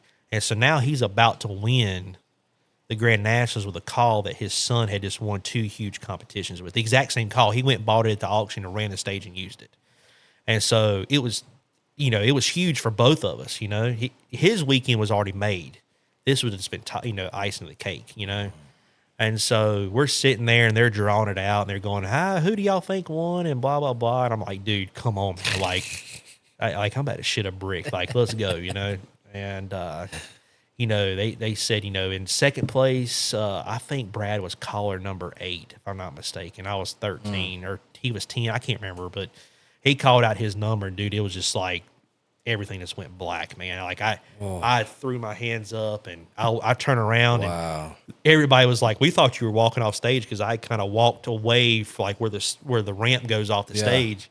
And my buddy Sandy Brady, the guy that makes the trophies, when I turned around, he was waiting for me with that big trophy, man. And I lost it, dude. When I seen, because he's been there for me, man. We've had some long, hard conversations about, my separation and divorce and, my business. There's so many conversations that him and I'd had, and him being the first person to kind of come to, man, it just, dude, I melted, dude. Melted. And it all happened so fast, but I remember every bit of it. And, that's incredible. Watching my girls come running up to me across the stage, followed by their mom, like it just, everybody knew exactly what I had been through. They didn't know the details, but they knew exactly what I'd been through. And to see us come back from what had happened, and to see that a turkey call helped bring my family back together. That's amazing. You know what I mean? That's amazing. And so, I won Grand Nationals, but I won my family back. You know what I mean? That's incredible. And so it's my testimony, man. Like I love turkey hunting. I love turkey calling. Yeah. But I would have never expected that. Yeah. What it's done for me, man, it's just the relationships I have. I've lost them. I've gained them. Yeah. But it's part of who I am. That's incredible, man. And so, and I thought I was done crying, and here comes Kimmy bebopping across the stage, and I told you, I promised him, I was like, I'm not the best caller, but I promise you I'm gonna be at one day. And when he come up to me, I think he was boohoo crying. I'd never seen the man cry. And so to sit there and see that, I knew what I had done, but I didn't. It was just. Reality hadn't slapped me in the face yet. It's just like, it wasn't real, but it took a day or two. When I woke up the next morning, I was so tired. But when I woke up the next morning, you just couldn't help but smile, man, and the doors that it's opened up for me, the conversations that I'm getting to have, it's second to none. I got, my dad's birthday is February 21st. That contest it's always the week of Valentine's Day. So we got home Sunday, and I live 2 doors down from my dad. We all live right there together.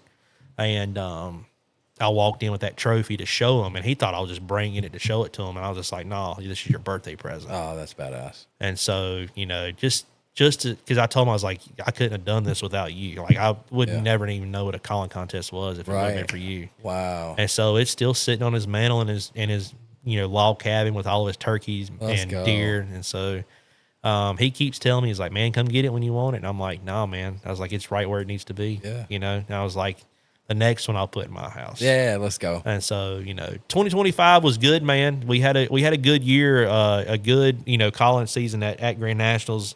Going back to the mistake thing, man, is, I made a few mistakes and it cost me, I got that automatic buy-in, so I didn't have to worry about making the prelims. I think I got a little too comfortable with myself.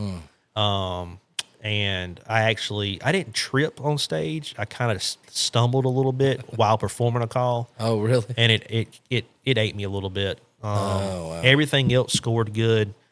Just to give you an idea, first place, don't quote me on this, I think first place was 466.5. I was 463.5. And that was 7th place. That's how tight it was. Wow. They had 2 call-offs for the top 5. But I did my math. The call that I messed up on, I got a 17 to 17.5 from every judge. If they would have just gave me an 18.5, I'd have won again. That's how close it was. Wow. Yeah. But, But that's how close it probably is every. But it needs to be. It has to be. Right. You're talking about. It's just a little bit off. Yeah. Because you guys are so good. That's all it takes. That's all it takes. Damn. And dude. So I walked off that stage with a smile on my face because I knew what I had done wrong. You know what I mean? I knew why I wasn't in that top 5. So that's how we know that you are a legitimate professional caller, because you can identify all the mistakes that you're. Mistake. Yep. You know, and that's. I mean, obviously the mistake is what makes you better, right? That's right. It's okay. You're accepting of mistakes. Yep. That's the only way you're gonna get better. You start blaming somebody else. No, you're not can't gonna do that. Better. No. So, like I said, man, I don't like to compare it to golf, but it's a mental game, man. Anything that's at that kind of high level stuff, 100%, man. Yep. Mental. Yep.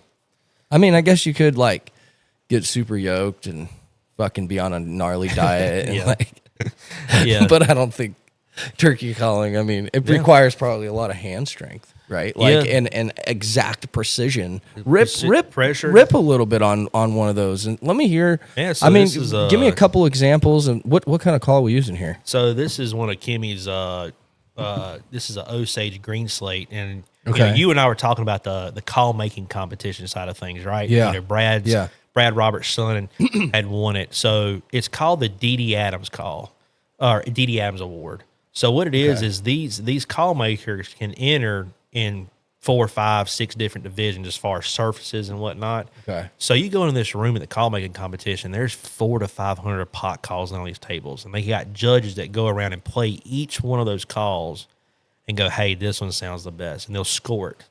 And pretty much it'll go down to a top 5. Well, whatever call comes out top 1 wins what they call the D.D. Adams winner. Well, Kimmy's won it 3 times. Really? He's won it 2016, 2017, and then 2021. Wow. And this call right here was the 2021 D.D. Adams winner. Wow. This exact wood combo. It's a green slate. It's very versatile call, man. You can get real soft with it, purrs.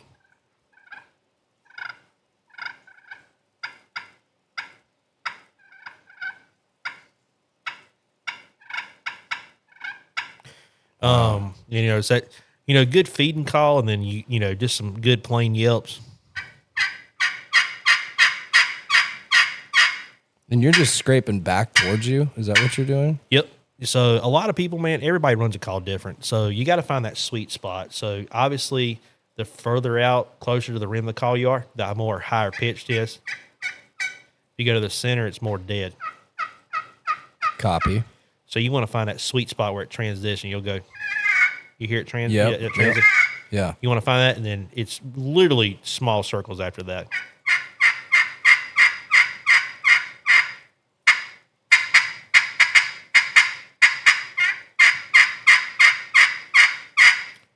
So, wow, dude. Yep.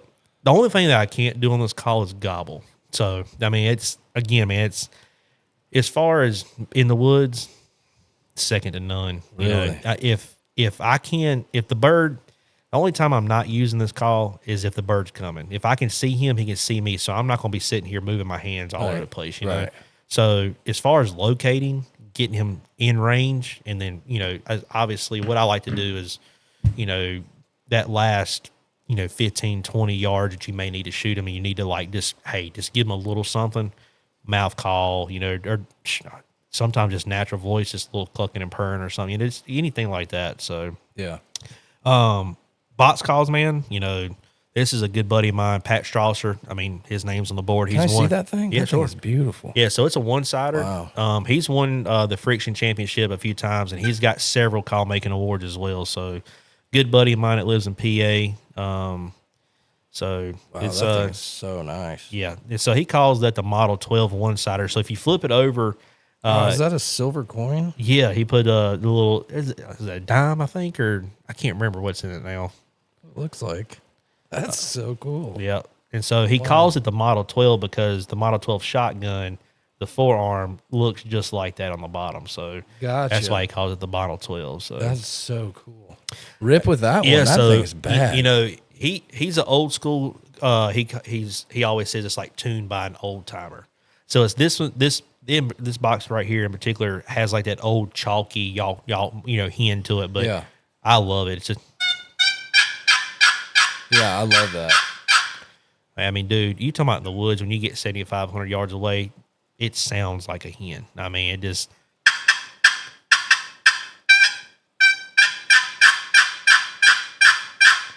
So what'd you use this morning when you guys went out there? Honestly, man, this morning all I used was a wing bone. What's that? It's in my truck, hanging in my mirror, but it is literally call makers take the wing bone out of a turkey and you want to grab it? Yeah. Okay, grab it. Dylan went out and grabbed his yeah. It's a little wing bone call. Little wing bone call. That is sick. Yeah, so a guy in Reevesville actually makes these. Really? Who's that? Fred Cox. He owns Grand Slam Turkey Calls. Oh, okay. He's actually, his calls are actually who I started using when I was a kid, and ran those, pretty much through high school until I quit. But he makes these. He still does. He's getting on up there in age though. So I try to buy one from him a year just because of the whole collector behind it. But no, this morning The turkeys were not vocal this morning. He didn't gobble at all, Really? So I run a lot of trail cameras because I run a full-time business. You know what I mean? So I can't be out there all the time. Mm-hmm. And so my mindset is, hey, it's helping me get inventory. And then also it's keeping me out of there and I'm not putting pressure on the birds. I'm not putting pressure on the deer. Sure. I'm not having to do that initial walk in and, scouting. I do. Do you feel like people have like a little bit of like some kind of weirdness with game trail cameras? Like people are like, oh yeah, it's cheating. It's cheating, right? I'm like, until it's against the law, it's not cheating. You know what I mean? Of course, it's not. So in fact, it's if you're wise and you understand, especially hunting deer, there's nothing wrong with that. You're hurting the animal more by being in there. That's right.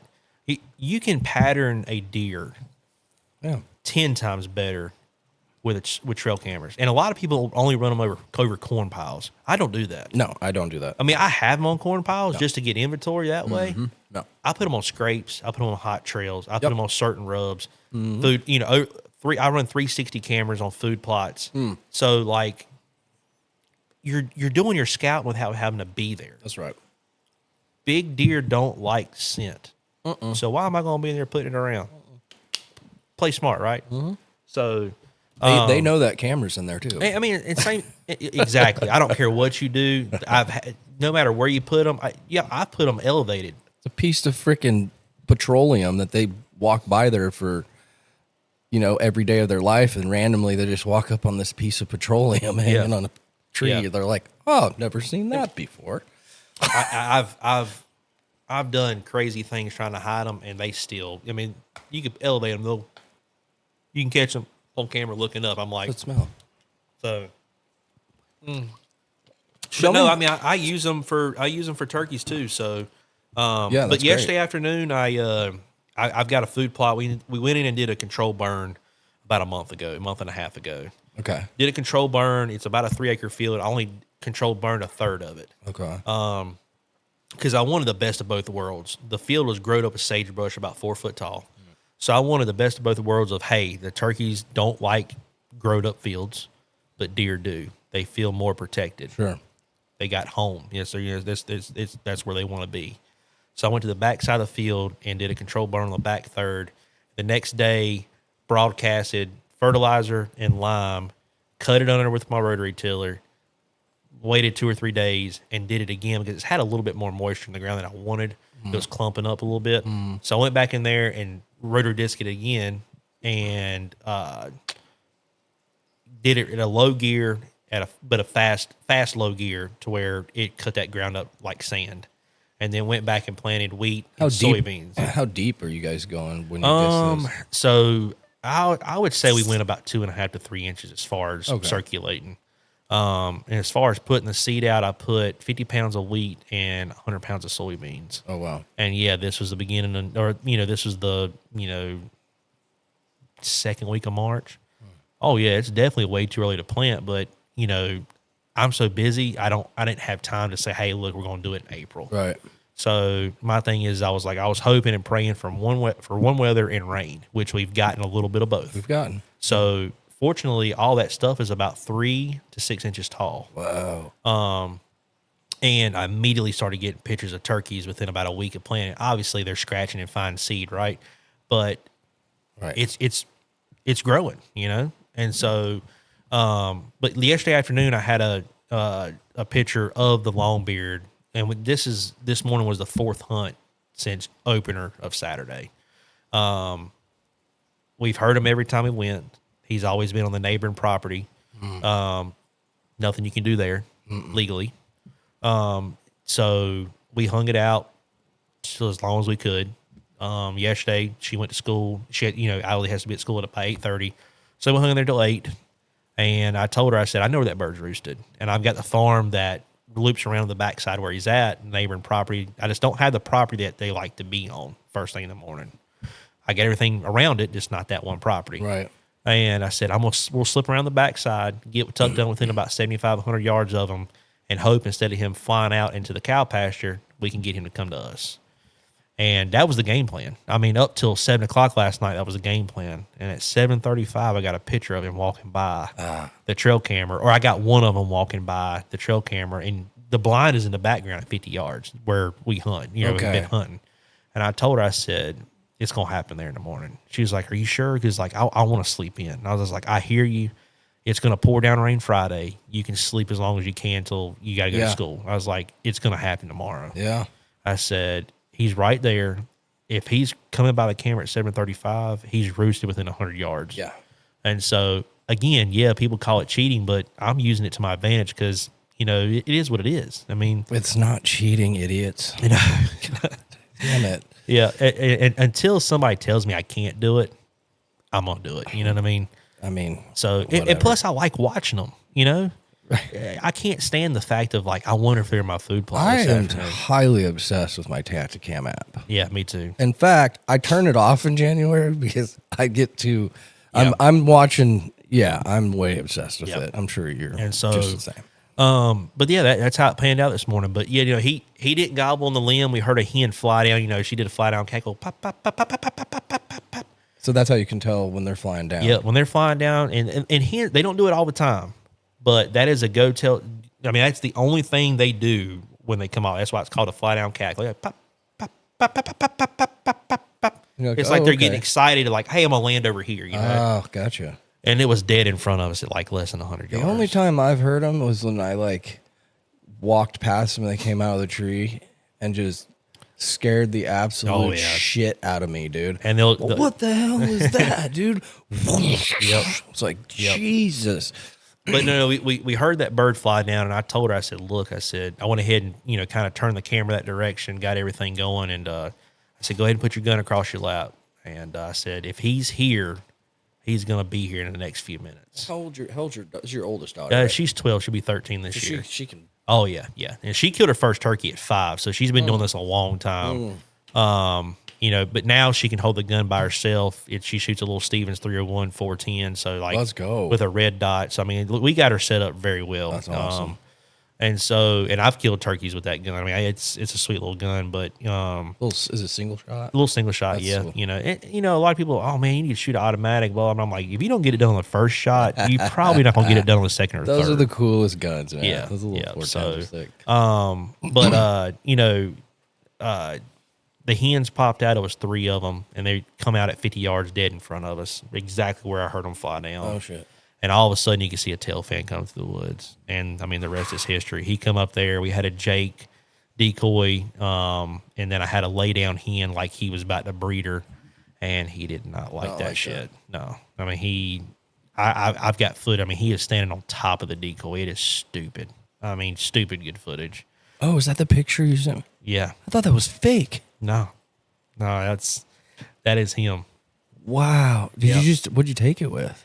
So I'm using, I got a Sony A7X IV, whatever that thing is, a real expensive camera. Yeah. And then you buy, you just can't buy the camera. You got to buy the stupid lens too. And all that. And so, talking with Austin and talking with other people that run cameras, he's running the same setup I am. He's actually running a bigger lens than I am. He's got a dope setup too. Yeah, he's running 2 to 600, which I hadn't went that route yet. That one I was shooting with a 70 to 200.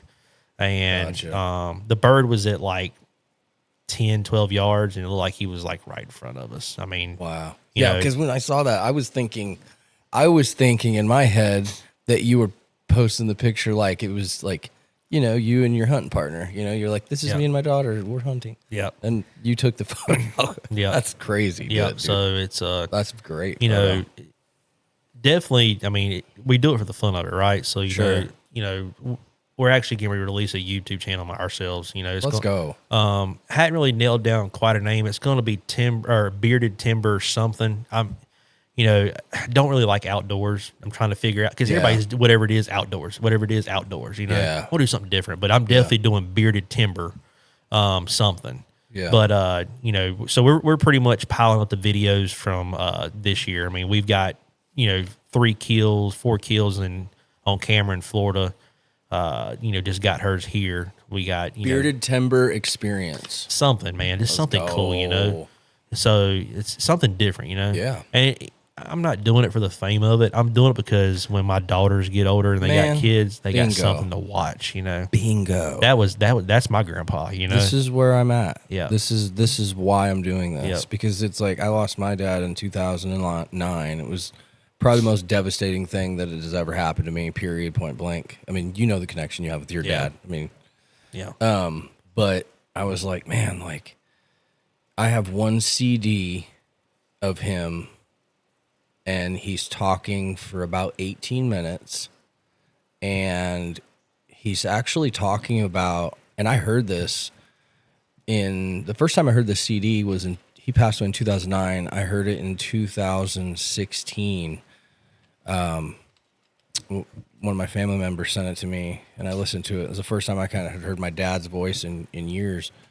And he was talking about, and I never knew this, but in that he was talking about his experience the first time, how he felt the first time he rode a bicycle down a hill in North Carolina. Really? Yeah, dude. And I was like, I never knew he lived here. Yeah. I had no idea when he was like 3 or 4 years old. And I'm just like, of course, I'm sobbing in fucking tears, dude. Just like, oh my God. And I'm living here in North Carolina now. Like, how many times have you listened to that CD? One time, that's it.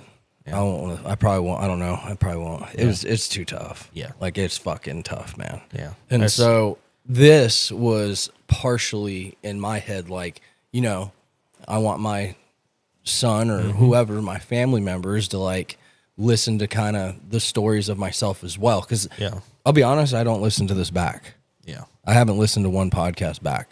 Maybe like a couple minutes, but I don't go back and listen to them. I let my editors do it and we put it out there. You know what I mean? Because I don't want to listen to what I've already talked about it and move on. But it's cool for something for them in the future. I had made a TikTok the other day. I was out actually scouting for birds and nothing was gobbling. I was bored and it's like, I'm gonna make a TikTok of like, sure, I'm a real turkey hunter. I do this, and the last thing I said was, of course I'm a real turkey hunter. I've got a video camera. I record everything because who doesn't want to see their mistakes and how stupid they look at the end of the day on TV? Right, So exactly.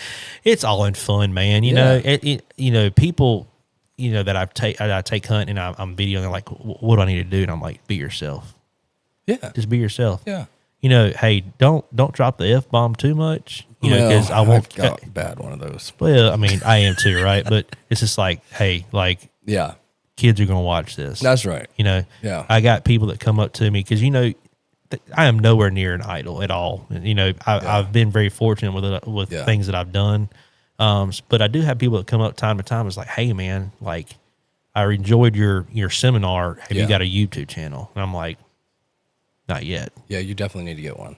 So like people are asking all the time for tips and stuff like that. Yes. So it's just I got to do it, man. You got to do it, absolutely. And if you need any help, or I'm fairly new at it. I'm learning myself, and my editor and these guys behind the scenes, like, they know a whole lot more than I'm sure you already have guys like that too. But I mean, I think you do great at it, man. You know what I mean? And that's the thing. Like, don't worry about what that damn thing is saying, right? Or don't even worry about. I don't even pay attention to it. I just want to talk to you. You know, and that's if you keep the conversation like that. Because I have people now like, they're like, and how do you set up for all this stuff? I said, dude, do you know how to have a conversation with someone? Right. Just have a conversation. Don't worry about. I guess when you're not insecure, it's a lot easier to have a conversation with somebody and be filmed. Who cares? You know, it's like. But no, it's you got a lot. I mean, and that's the thing too. Coming from now that you have that, like you said, like the turkey calling thing is, we had something bigger happen to us. Right. You know what I mean? Rather than that was just kind of the catalyst that built back your family and things like that. And it's like people need to hear that. You know what I mean? Absolutely. Because you turn on the TV now, bro. It's like, and thank God that. These big networks and stuff like that are just tanking right now because of YouTube and Spotify and all these other, it's like there's a lot of people out there that you don't get to hear from, that have good information. It's like, I want to know the inside of like, how is this guy obsessed about something? Like, how did he, and you're sitting here talking raw, like people love that, and that's real life. Yeah, and it's real life. The quicker you stop worrying about what the next person thinks of you, that's right, better you're going to be, man. And it took me a long time to realize that. Me too. And I've already told you, like you lose relationships, but the ones that matter stay around. That's right. That's and right. So, and you're gonna make new ones. Yeah. And that's I mean, of course you don't. I like maintaining friends for a long period of time. You know what I mean? I mean, that's the way I grew up. I'm still friends with a lot of the guys I grew up with. You want it to go that way, but at the end of the day, man, it doesn't. But the way you got to look at it is it's seasonal friendships. Those people are in your life. That's right. For a part of whatever time, whether it be a day or if it's 6 months, a year, they helped you get you to where you are. That's right. Even if it's in the wrong way, hey, like I realize that guy's not right for me. Yeah. I can't associate with him anymore. You learned, you know what I mean? Yeah. So seasonal relationships happen, and it is what it is, Yeah. You go on about your day, and if you see them, cordial, move on about, it is what it is, Yeah. And it took me a while, because I'm like, man, that guy used to be close, Yeah. And it's just like, hey, man, people grow apart. He's got things going on. You got things going on. Yeah. It's okay to realize it was a seasonal relationship. Yeah. It is what it is. Yeah. And it's tough. I mean, I don't know.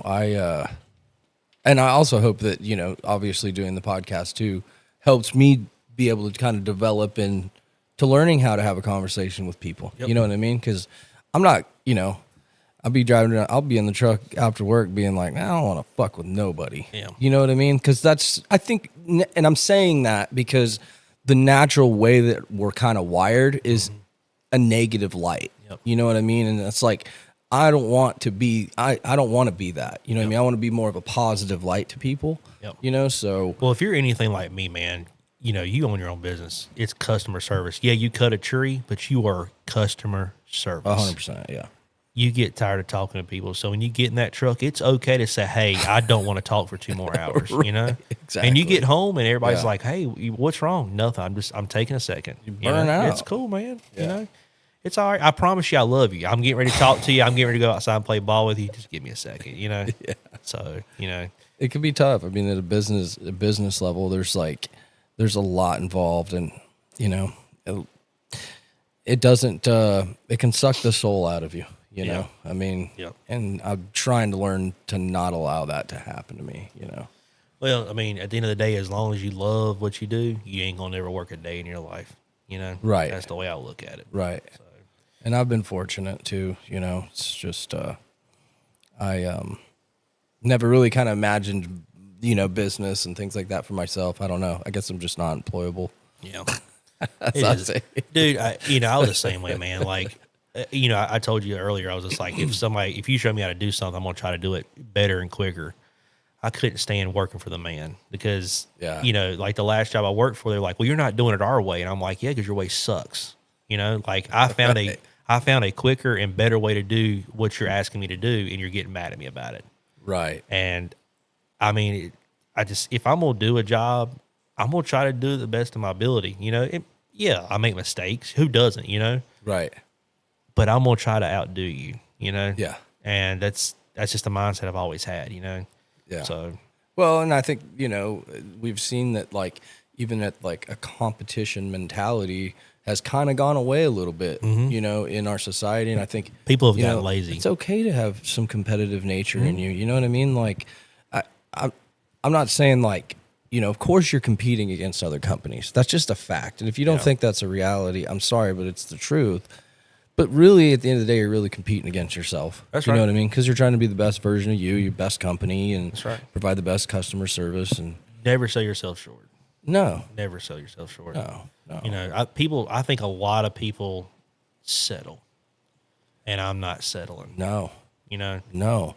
As a company, we did, over 600,000 last year. That's not good enough for me. Well, that's great though. It's great, yeah. But now my goal is $1 million. You know what I mean? Yeah. And so like, people laugh like, Rockingham County, you'll never do that. Watch me. Right. You know what I mean? I'm gonna do it. Yeah. It might be a year or two, but I'm gonna do it. Yeah. You will.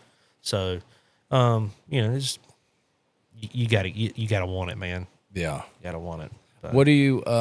What's kind of your future goals? Like, what do you have kind of lined up in the future, like going into this year and looking into the fall? I know. Yeah, I'm not trying to shoot you too far ahead. No, you're fine, man. I mean, it's something we think about every day, right? I mean, it sounds like you and I are kind of on the same mindset.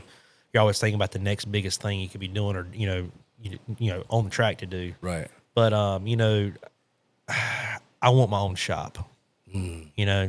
I just got us. We're almost finished remodeling the house. There's obviously there's little things here, things there.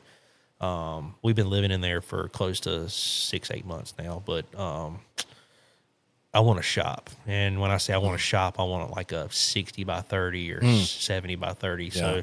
So, figuring out, the money's definitely coming in to do it, but it's just like, I want to do it right. I want to do a cement pad, and I want to take half the building and enclose it and make it a man cave, and the other half be like an actual shop, to pull your boat in or tractor in and leave it or whatnot. So like that's obviously my biggest goal. Short-term goal. Long-term goal is, we're in a position, at the house to where, Lord willing, I'm going to inherit everything from my parents' house, land and all. And I hope they live forever. But we're being realistically, like, that's not going to happen, Sure. So, going to have 2 houses, that kind of thing, and, land. So I want to, Nikki and I are talking about, this is obviously long-term, but I wouldn't mind having a little bit of real estate, a couple of Airbnbs. Yeah. Something that is going to be bringing in money that we can maintain here and there, Yeah. I don't know, man. The way I look at it, the sky's the limit, Yeah. I want a place at the beach, but I also don't want to lose my places here. So it's just like, hey, let's pay our house off, buy a place at the beach, that use it as Airbnb, and then we'll go down there when we want to go down there, right. Block it off. So, I'm all the time circling every day here, but the horses are always running. Yeah. And so, I'm not real big on chasing, everybody's doing like the chasing 49, like trying to kill a turkey in every state, Oh, I'm not, that's not really a goal for me. I just want to go hunting, wherever I end up at. Cool parts of the country. Yeah. I just want to go hunting. Yeah. If I end up in the same state twice, I'm not going to care, No. I'll go to a different part of the state, Yeah. But, I started a family early, we were 20. So as far as like the whole having fun and, traveling and that kind of thing, it didn't happen for us. It's really just starting to kick in. Yeah. So, I've only ever killed birds in, Alabama, North Carolina, Virginia, Georgia, and Oklahoma. Okay. And so, the whole killing a bird in every state thing is not for me. But wherever door opens up, and if I can take it, I'm gonna take it. You you, and this shouldn't be no shame in that, but like you win a freaking grand national turkey calling competition, which is massive, right? Like it should open some freaking doors for you. You know, I mean, sponsorship from Real Tree and other, which is that even branches out even more because like you said, your message is bigger, than just getting sponsorships. It allows you to, have a YouTube channel and have a voice, because we need more of that, man. Yeah. We just need more of it. It's amazing. It's not what you can get out of somebody. It's what you can do with somebody, in my opinion. You know what I mean? Does that make sense? Yeah. Again, going back to the best way to look at it is look at what a bird has done for me. Yeah. A wild turkey. Look what it's done for me. Look what it's done for my family. Look what it's done for the relationships that I've built, the friends that I have now. Everything. A turkey. A turkey brings 72,000 people together this past February. A bird. Crazy. And a lot of people don't look at it that way. Yeah. But a bird has done so much for me. Sure. And I walking out this morning, I looked at Charlie and I'm like, this is my favorite animal. I absolutely love it. Yeah, I kill it, but I respect it way more than everybody, pretty much. Yeah. Yeah. I want to protect it just as much as I want to kill it. You know what I mean? Right. Because there's nothing cute about killing something. No. I mean, it's not like that cool. You know what I mean? I mean, I'm being serious about that because like people don't understand. Like, bro, like killing a nice big buck, bro. Like, you know what I mean? Like that's not the cool part of it. You know what I'm saying? Like, yeah, it has to be done. You know what I mean? And of course, you want to get a big buck on the wall and have a rack and all that kind of stuff. But there's so much more involved than just killing the buck. Your family. It's watching them, watching them out in the woods, preparation. Meditation, by yourself, thinking about what's going on in your life and, sitting with yourself. And like, there's so much more involved in it that makes it such a beautiful thing, and that's the same thing I always say about jiu-jitsu. Everybody thinks, oh, okay, you learn how to fight, you learn how to, tackle and grapple, whatever. Mm-hmm. But that's like 20% of it, man. The rest of it's like mental health and happiness and meeting new people and sharing sharing with someone else what you've learned and passing it along to other people, Yeah. I mean, I had this conversation with a buddy of mine. He's a game warden, Johnny Young. We had this conversation 2 days ago. He lives up in Henderson, up towards, oh my goodness. What is that lake that everybody likes to go fish at? Anyway, Smith Lake? No, it's Bugs Island. Bugs Island. I've caught fish out there before. Yeah. And so he's a game warden up towards that area. Okay. And I was at his house. We were messing around with some guns and whatnot, and we got to talking about turkey hunting with people and all, and I enjoy being with somebody, but there is a couple days out of season to where don't call me. I'm gonna go sit in the woods. I'm gonna be by myself because it's me. It's my time. Yeah, sure. Care nothing about pulling a trigger. I care nothing about hearing a turkey. Right. Some of the best sleep I've ever gotten is up against a tree. Woo, daddy. You ain't lying. It's 75, 80 degrees outside with a cool, crisp breeze, and you're sitting in the shade. As long as you don't sit in an ant pile, you're golden, dude. Golden. Yeah. So, and I have sat in an ant pile before. That's why I said that. Yeah. But no, it's me time. Yeah, for sure. Care less if I kill, but 9.9 times out of 10, I'd rather be with somebody. Safety, it's more fun. Yeah. But that day when I tell you, hey, look, I'm going by myself, I'm going by myself. Don't even try to convince to go with me. Yeah. It's me time. Do a lot of people hit you up about calling and turkey hunting and stuff like that? So you always see those memes on Facebook. It's like, hey, man, we should go turkey hunting. Well, dude, the only time you ever call me is when hunting season comes in. You got that right, So buddy. it happens all the time, man. So you got to pick and choose your battles, man. Yeah. My thing is my dad raised me. He's like, you're going to find out who your friends are. Yeah. Take care of those that take care of you. That's right. And so I do that, I've taken people before, and and it took me a while to never expect anything when you do something for somebody. So if you take somebody turkey hunting and they kill a bird, Don't expect them to invite you to their place. Don't expect them to take you deer hunt because they got, 4 or 5 150-inch deer. Don't expect that, Right.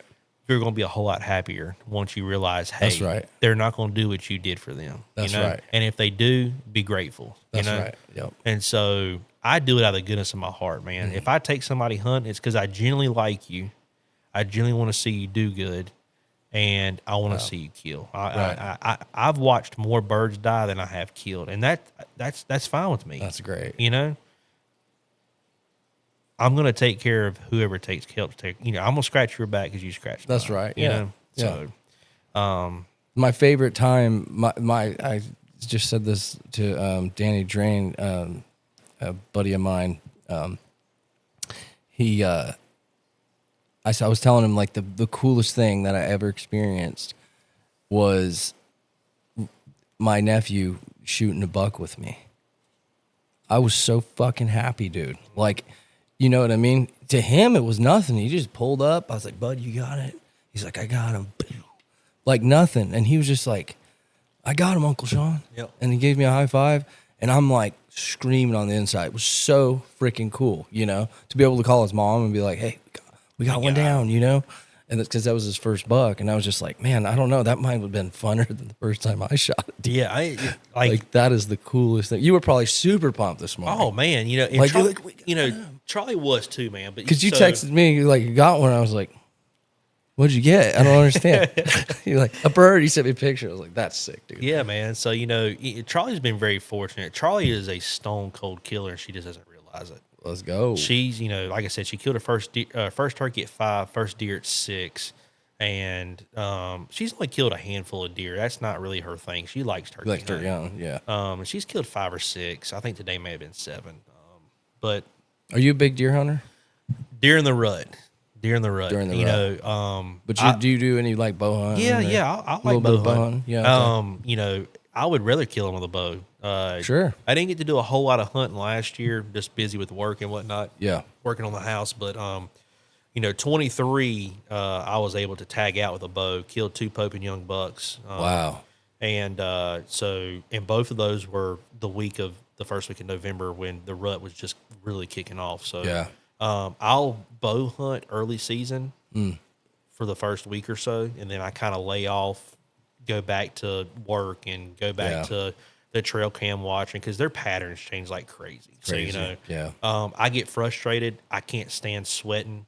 It's going to happen. It is what it is. So tough, man. It is. So I'll hunt the first 2.5 weeks in November hard. Yeah. And then I'll lay low around Thanksgiving, and then I hit it hard again the first week of December because Dad is programming to me, hey, look, there's a second rut, and it's always between the December 3rd and December 8th. Yeah. And he kills more deer during that week than he does the actual rut of the beginning of November. Yeah. Well, it's because you get those some different bucks coming. That coming onto your property. Late does coming in the heat, that kind of thing. Yeah. But no. Because it's so damn it just seems like the last couple of years, like at least where I'm at in southern Alamance down there, it's like, the weather just doesn't seem to be right. Obviously because they're really picking up rut at night, and it's like you're kind of just like you have this like tiny ass window in the morning. And then I leave, and 11 o'clock I get a photo, and I'm like, God damn it. Like, Again, it goes back to the cameras, right? So, like, look, we had Dad killed a 152, 153 behind the house last year that we only got one picture of him, early season. Like, when I say early season, I think it was like the first or second week of bow season. Didn't even realize how big he was. He kind of come in at a weird angle. Knew he was a good deer, just didn't know how big. Didn't have any other shooters on camera. And it wasn't until like the beginning of October that we started getting some pictures of them. Come to find out, the property a mile and a half through the woods was a big bean field. So that's where he was at, protein, Oh yeah. And quickly when the leaves changed, their patterns changed. The beans leaves turn yellow, they're done. They're done, Yep. And so putting the timestamps together and kind of figuring out where he was never an afternoon deer, never. always morning time. And I never could catch up with them because the way off my back porch, 150 yards of food plot. So we had, between Dad and I, we got right at 20 acres, and then we had permission to hunt the other 30 behind us.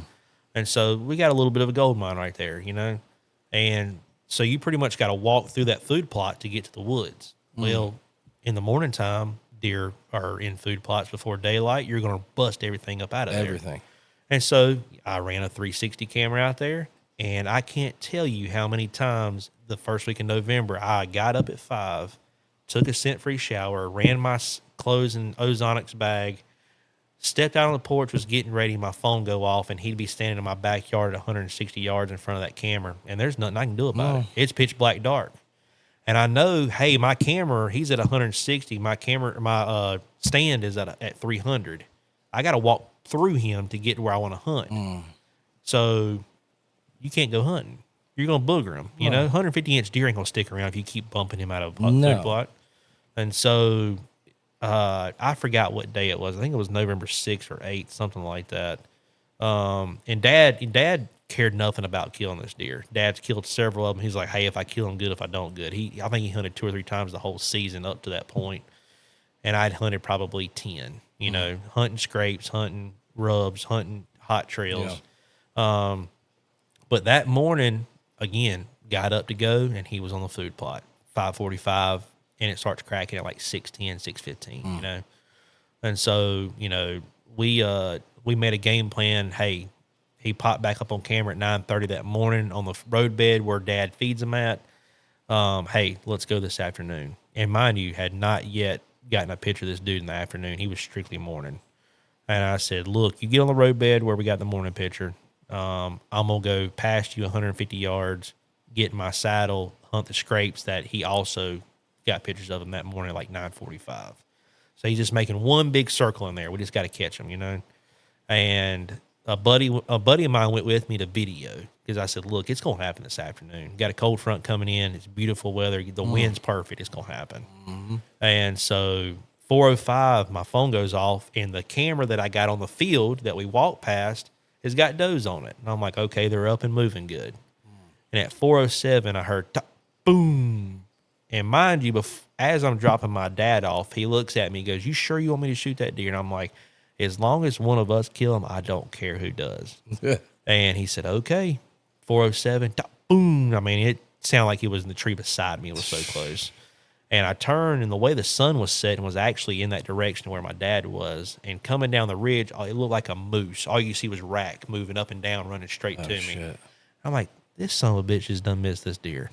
And I was like, no way. So I grabbed my rifle, and, in a saddle, you got to kind of maneuver, And so I got swung around, and the deer stops in a ditch at like 60 yards. And about the time I shouldered or squeezed off, he fell over. Dad had shot him, and he just ran straight to me. Oh, wow. And so I got to be able to watch it happen, unfold that way. That's crazy.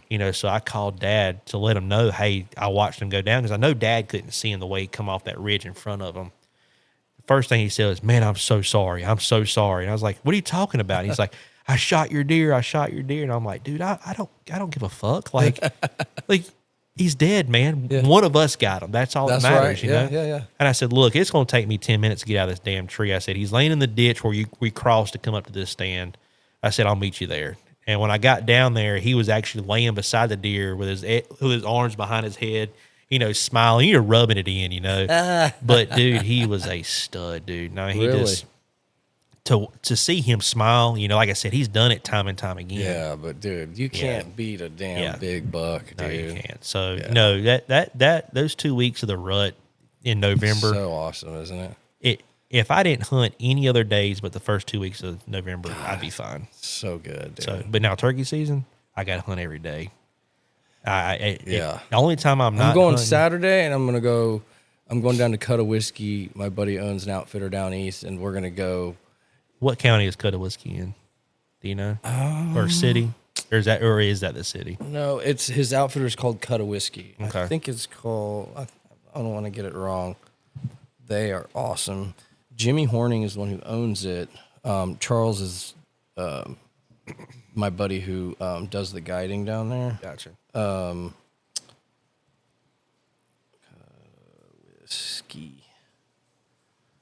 It is in Ahoskie. Ahoskie. So that's coastal, ain't it? Yeah. Yeah. Yeah, it's about I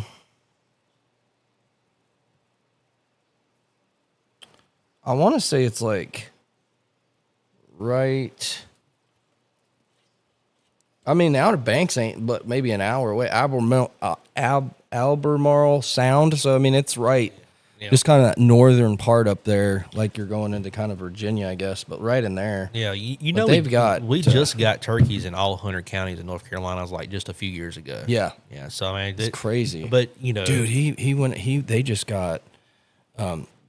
Jimmy Horning was the season 8 winner for Wicked Tuna. He was on that Wicked Tuna show, and but he ended up buying Cut a Whiskey last year, and then the other one is Bear Creek. I think it's called Bear Creek Outfitters. So he bought both of those, and then they just picked up like another.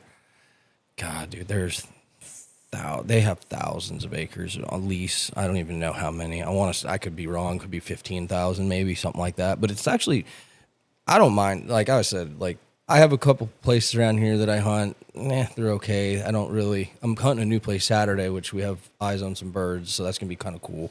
But normally the place that I normally hunt, we don't really ever. They're always on the neighboring property, and I just can't get them. But I went last year, and dude, we heard. Oh my God, dude.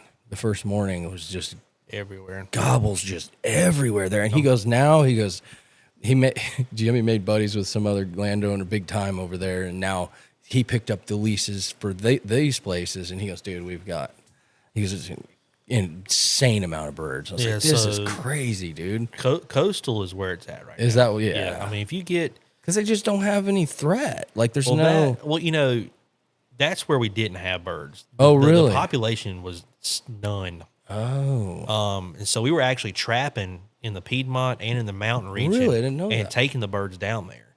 Okay. Well, now it's kind of vice versa. The mountains in Piedmont is hurting to where coastal, it's every other field you see a turkey in. Dude. And so, you know, like, again, backing up to that family that I put the roof on for, they gave me permission to hunt 600 acres of the coast. Wow. I'm going. You better go. You know, so, when are you going to go? This year?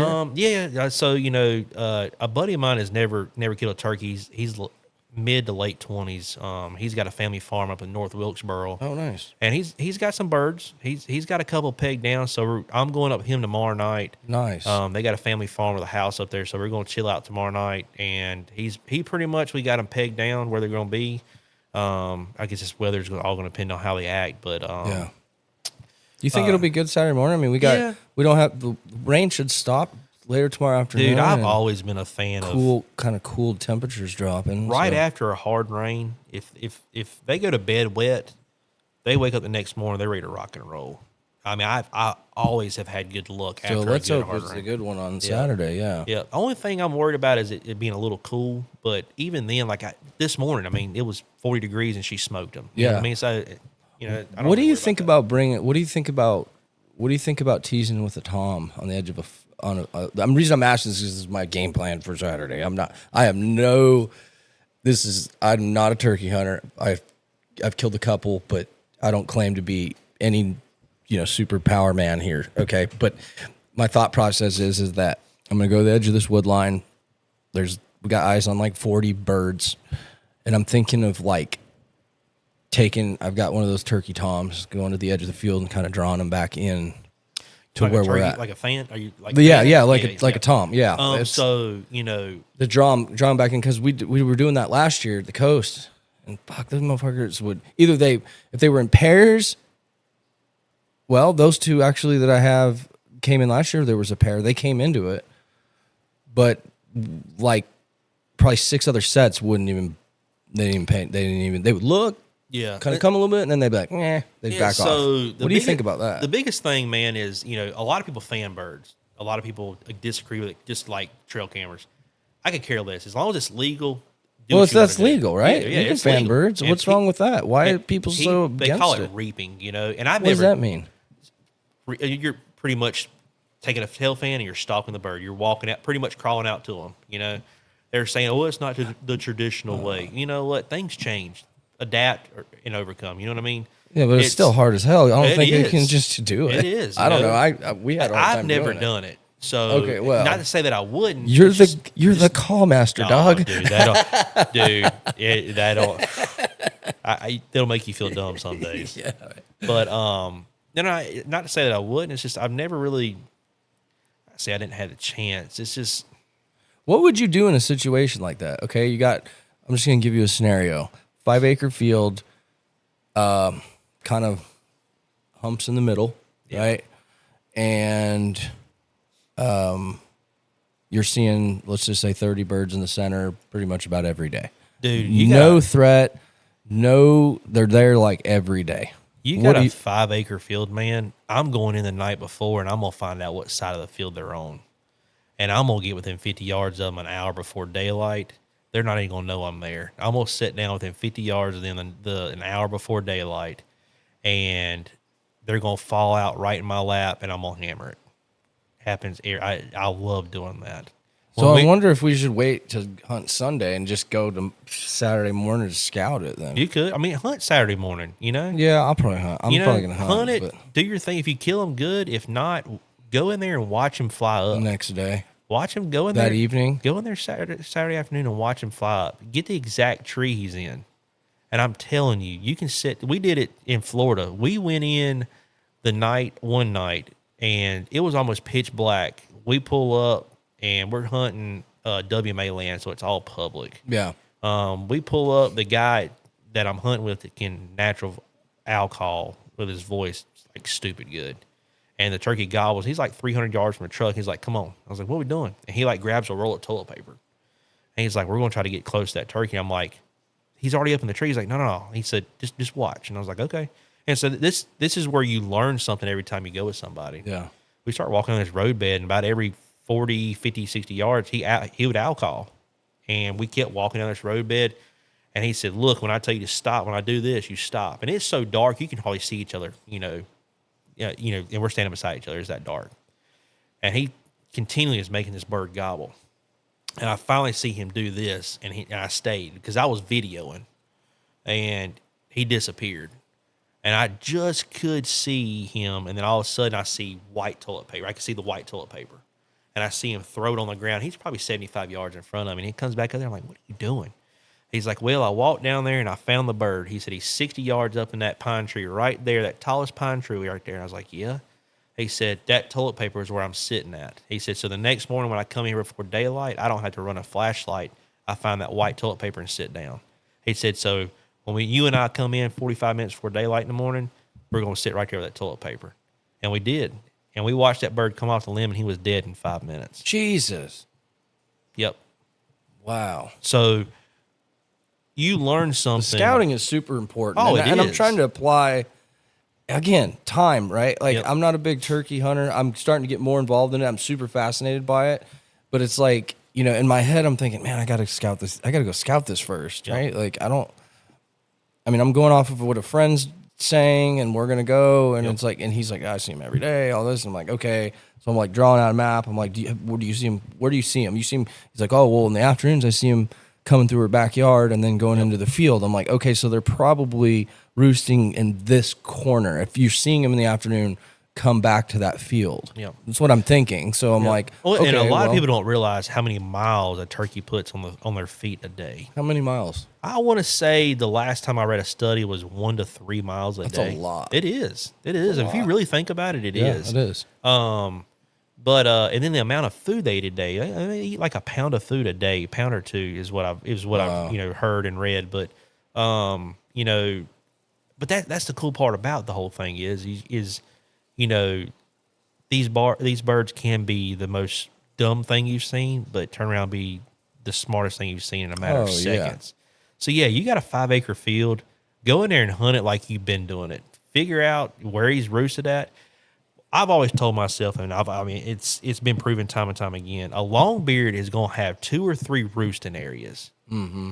You got to figure out which one he's at. But I promise you, if you go in there and you pattern those birds, if it's a farm you can keep your eyes on, you can about knock it down to the tree he's on every night. Yeah.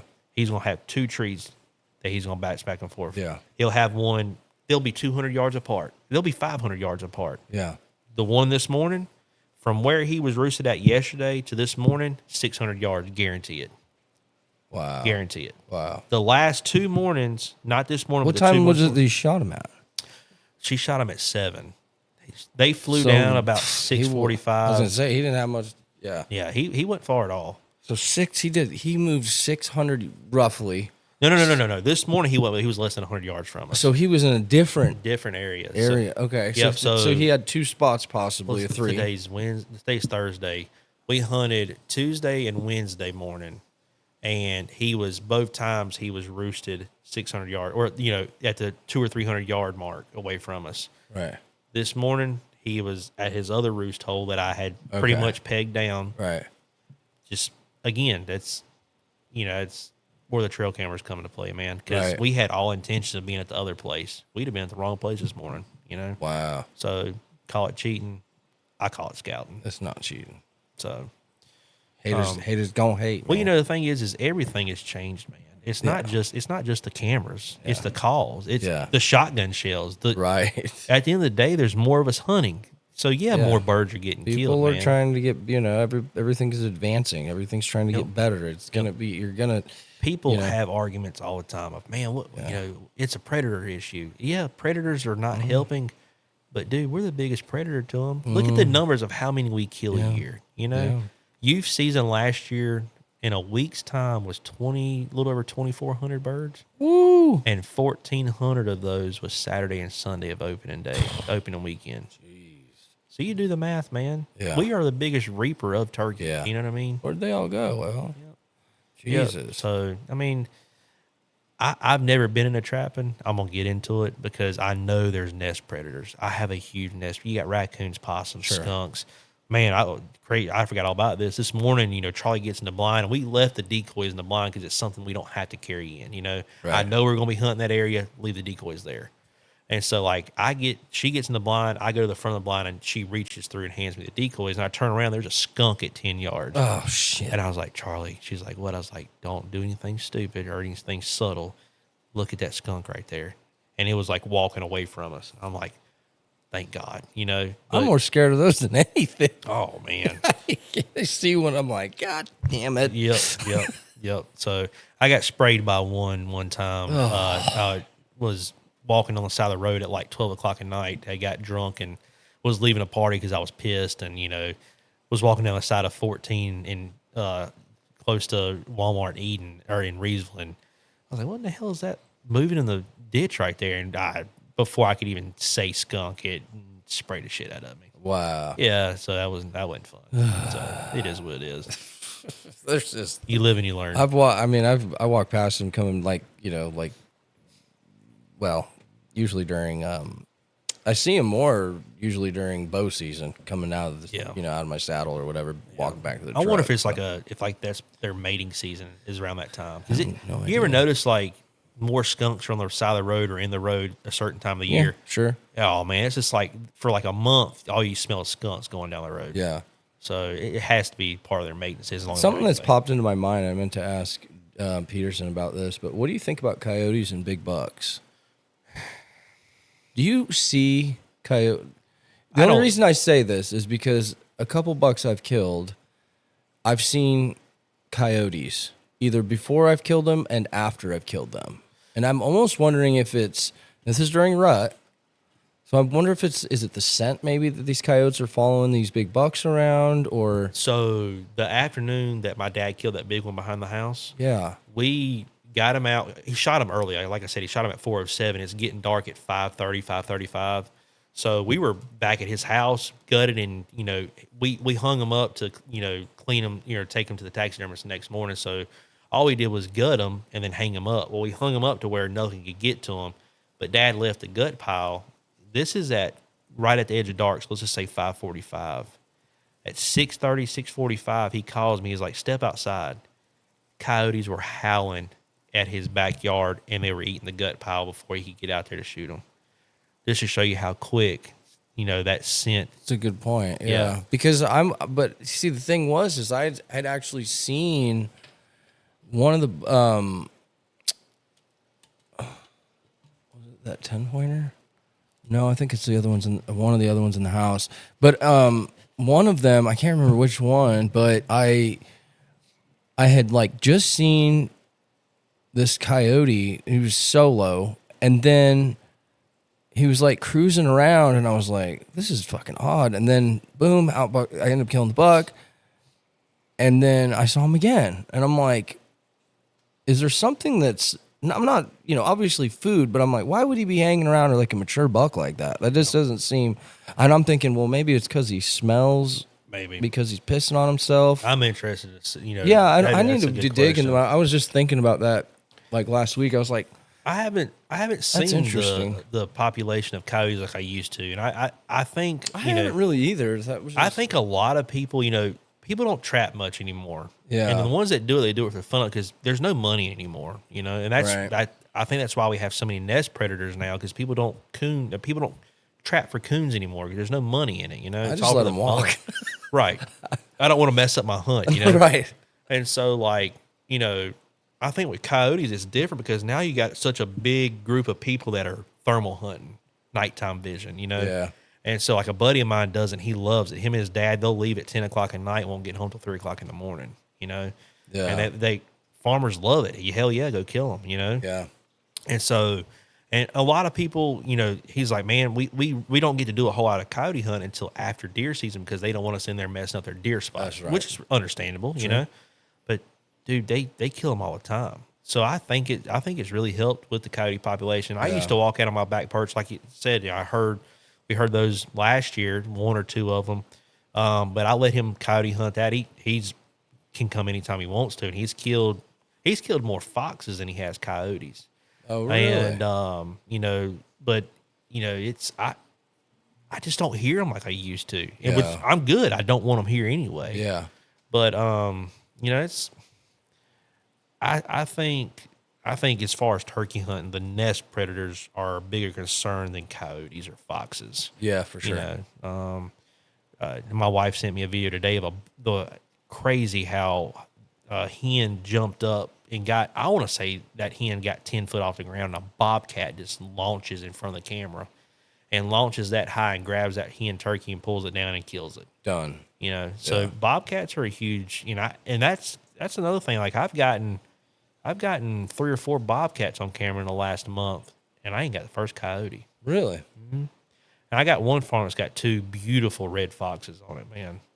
And I hate to kill them. Man, I think they're the coolest animal. Yeah, they are. I want to mount one so bad. But the way I'm looking at it is they're a nest predator. They will bust an egg open and eat it just as quick as anything. My buddy, he crows are nest predators, and not only nest predators, but he's got video of poults, little small turkeys walking across a field last spring or right after turkey season last year. And a crow actually swooped down and grabbed one of those poults and killed it. No kidding. Yeah. Yeah. Crows are brutal, bro. Dude, man. And it's Sandy Brady, man. He's again another buddy of mine, but he's probably the biggest crow hunter I know. I mean, he's killed thousands of crows. They're just ridiculous. Yeah. I mean, I was out here dumping today at my buddy's place, right up here out north of Brown Summit, and I go out there and I'm looking up and I hear this hawk squeal. And I look over, and here comes like 4 crows. They start, here goes, chasing the hawk. She turns, takes off, and these crows are like a pack of punks, man. Dude, I'm having a time with hawks right now, man. We got chickens, and they are absolutely destroying them. Dude, we're building right now out here a chicken coop. I'm about to freaking put a straight up armory out there for these chickens. Because everybody I'm freaking out about it, because everyone's like, dude, you got to bury this thing 50 feet deep and put up wire fencing and electric wires and all this. I'm like, okay, fine. That's what we're going to do then. We had ducks, turkeys, and everything at one time. And, man, I mean, it's the Do you have a cover over yours? Yeah, we did. Like it looks like a straight metal barn is what it looks like. And I did chicken wire, and then I run metal around the bottom. So, They just somehow... Because I don't know if it was raccoons, bobcats, coyotes, foxes, whatnot, but they were actually, for about a week straight, coming through the backside of the pen, and the hole wasn't but about the size of a softball. But they were actually waiting for the chicken to come by that area, and they would reach in and grab it and pull it through. So whatever it was too big to get in, but small enough to reach through and grab the chicken and pull the chicken through, and that's how they were getting them. So I had to run metal roofing panels around the bottom of mine to, eliminate that. So yeah, it's crazy, man. Yeah, and we used to let our chickens free range. We couldn't do it. We had to stop doing that. So that's what I'm worried about here. We went from 20 to 5. We got 5 right now. We just had to buy all new babies. We got 18 chickens, 5 ducks, and 5 turkeys.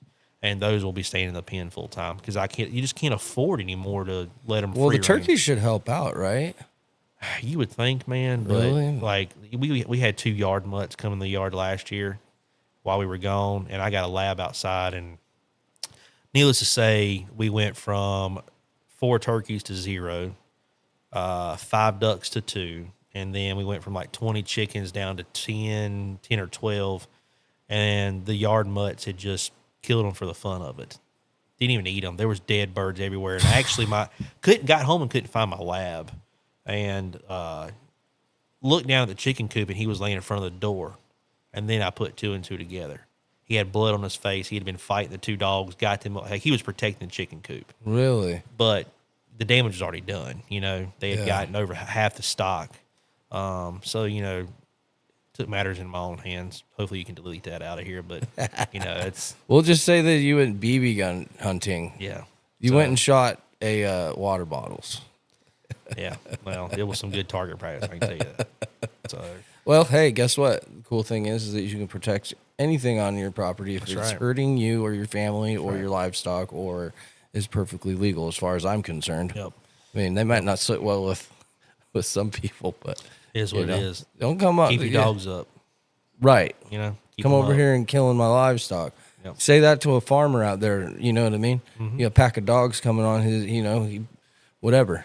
Maybe a chicken farmer or something like that. Yep. Oh, so he gonna take matters in his own hands. That's it. Period. That's it. So it's is what it is. Yeah, you're good.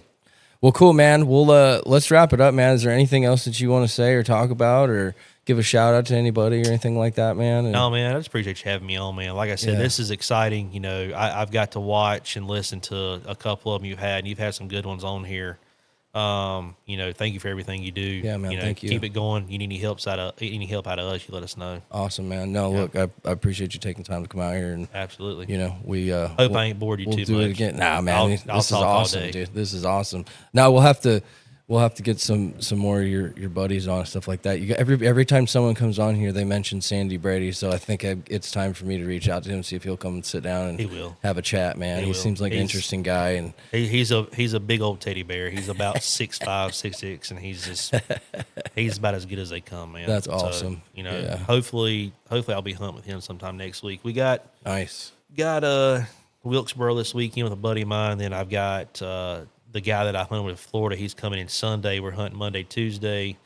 Daughter's having surgery Wednesday, and then we're going right back to hunting. So let's go, dude. This is your time, yeah, baby. the few people that I let hunt with me, I'm like, you better tell me when you can go because my schedule's filling up quick. So, but no, Sandy Brady and Matt Van Sice, they'll be in next week. So hopefully I can catch up with them late next week and get on a bird. So let's go, dude. So, hell yeah, man. Thank you for having me. Well, man. good luck to your season, man. I hope you kill more. And yeah, you too, man. Yeah, appreciate it. Any tips? Let me know. Oh yeah, I know. Yeah, I'll definitely be hitting you up. So sounds good. Appreciate you, brother. Thank you, buddy.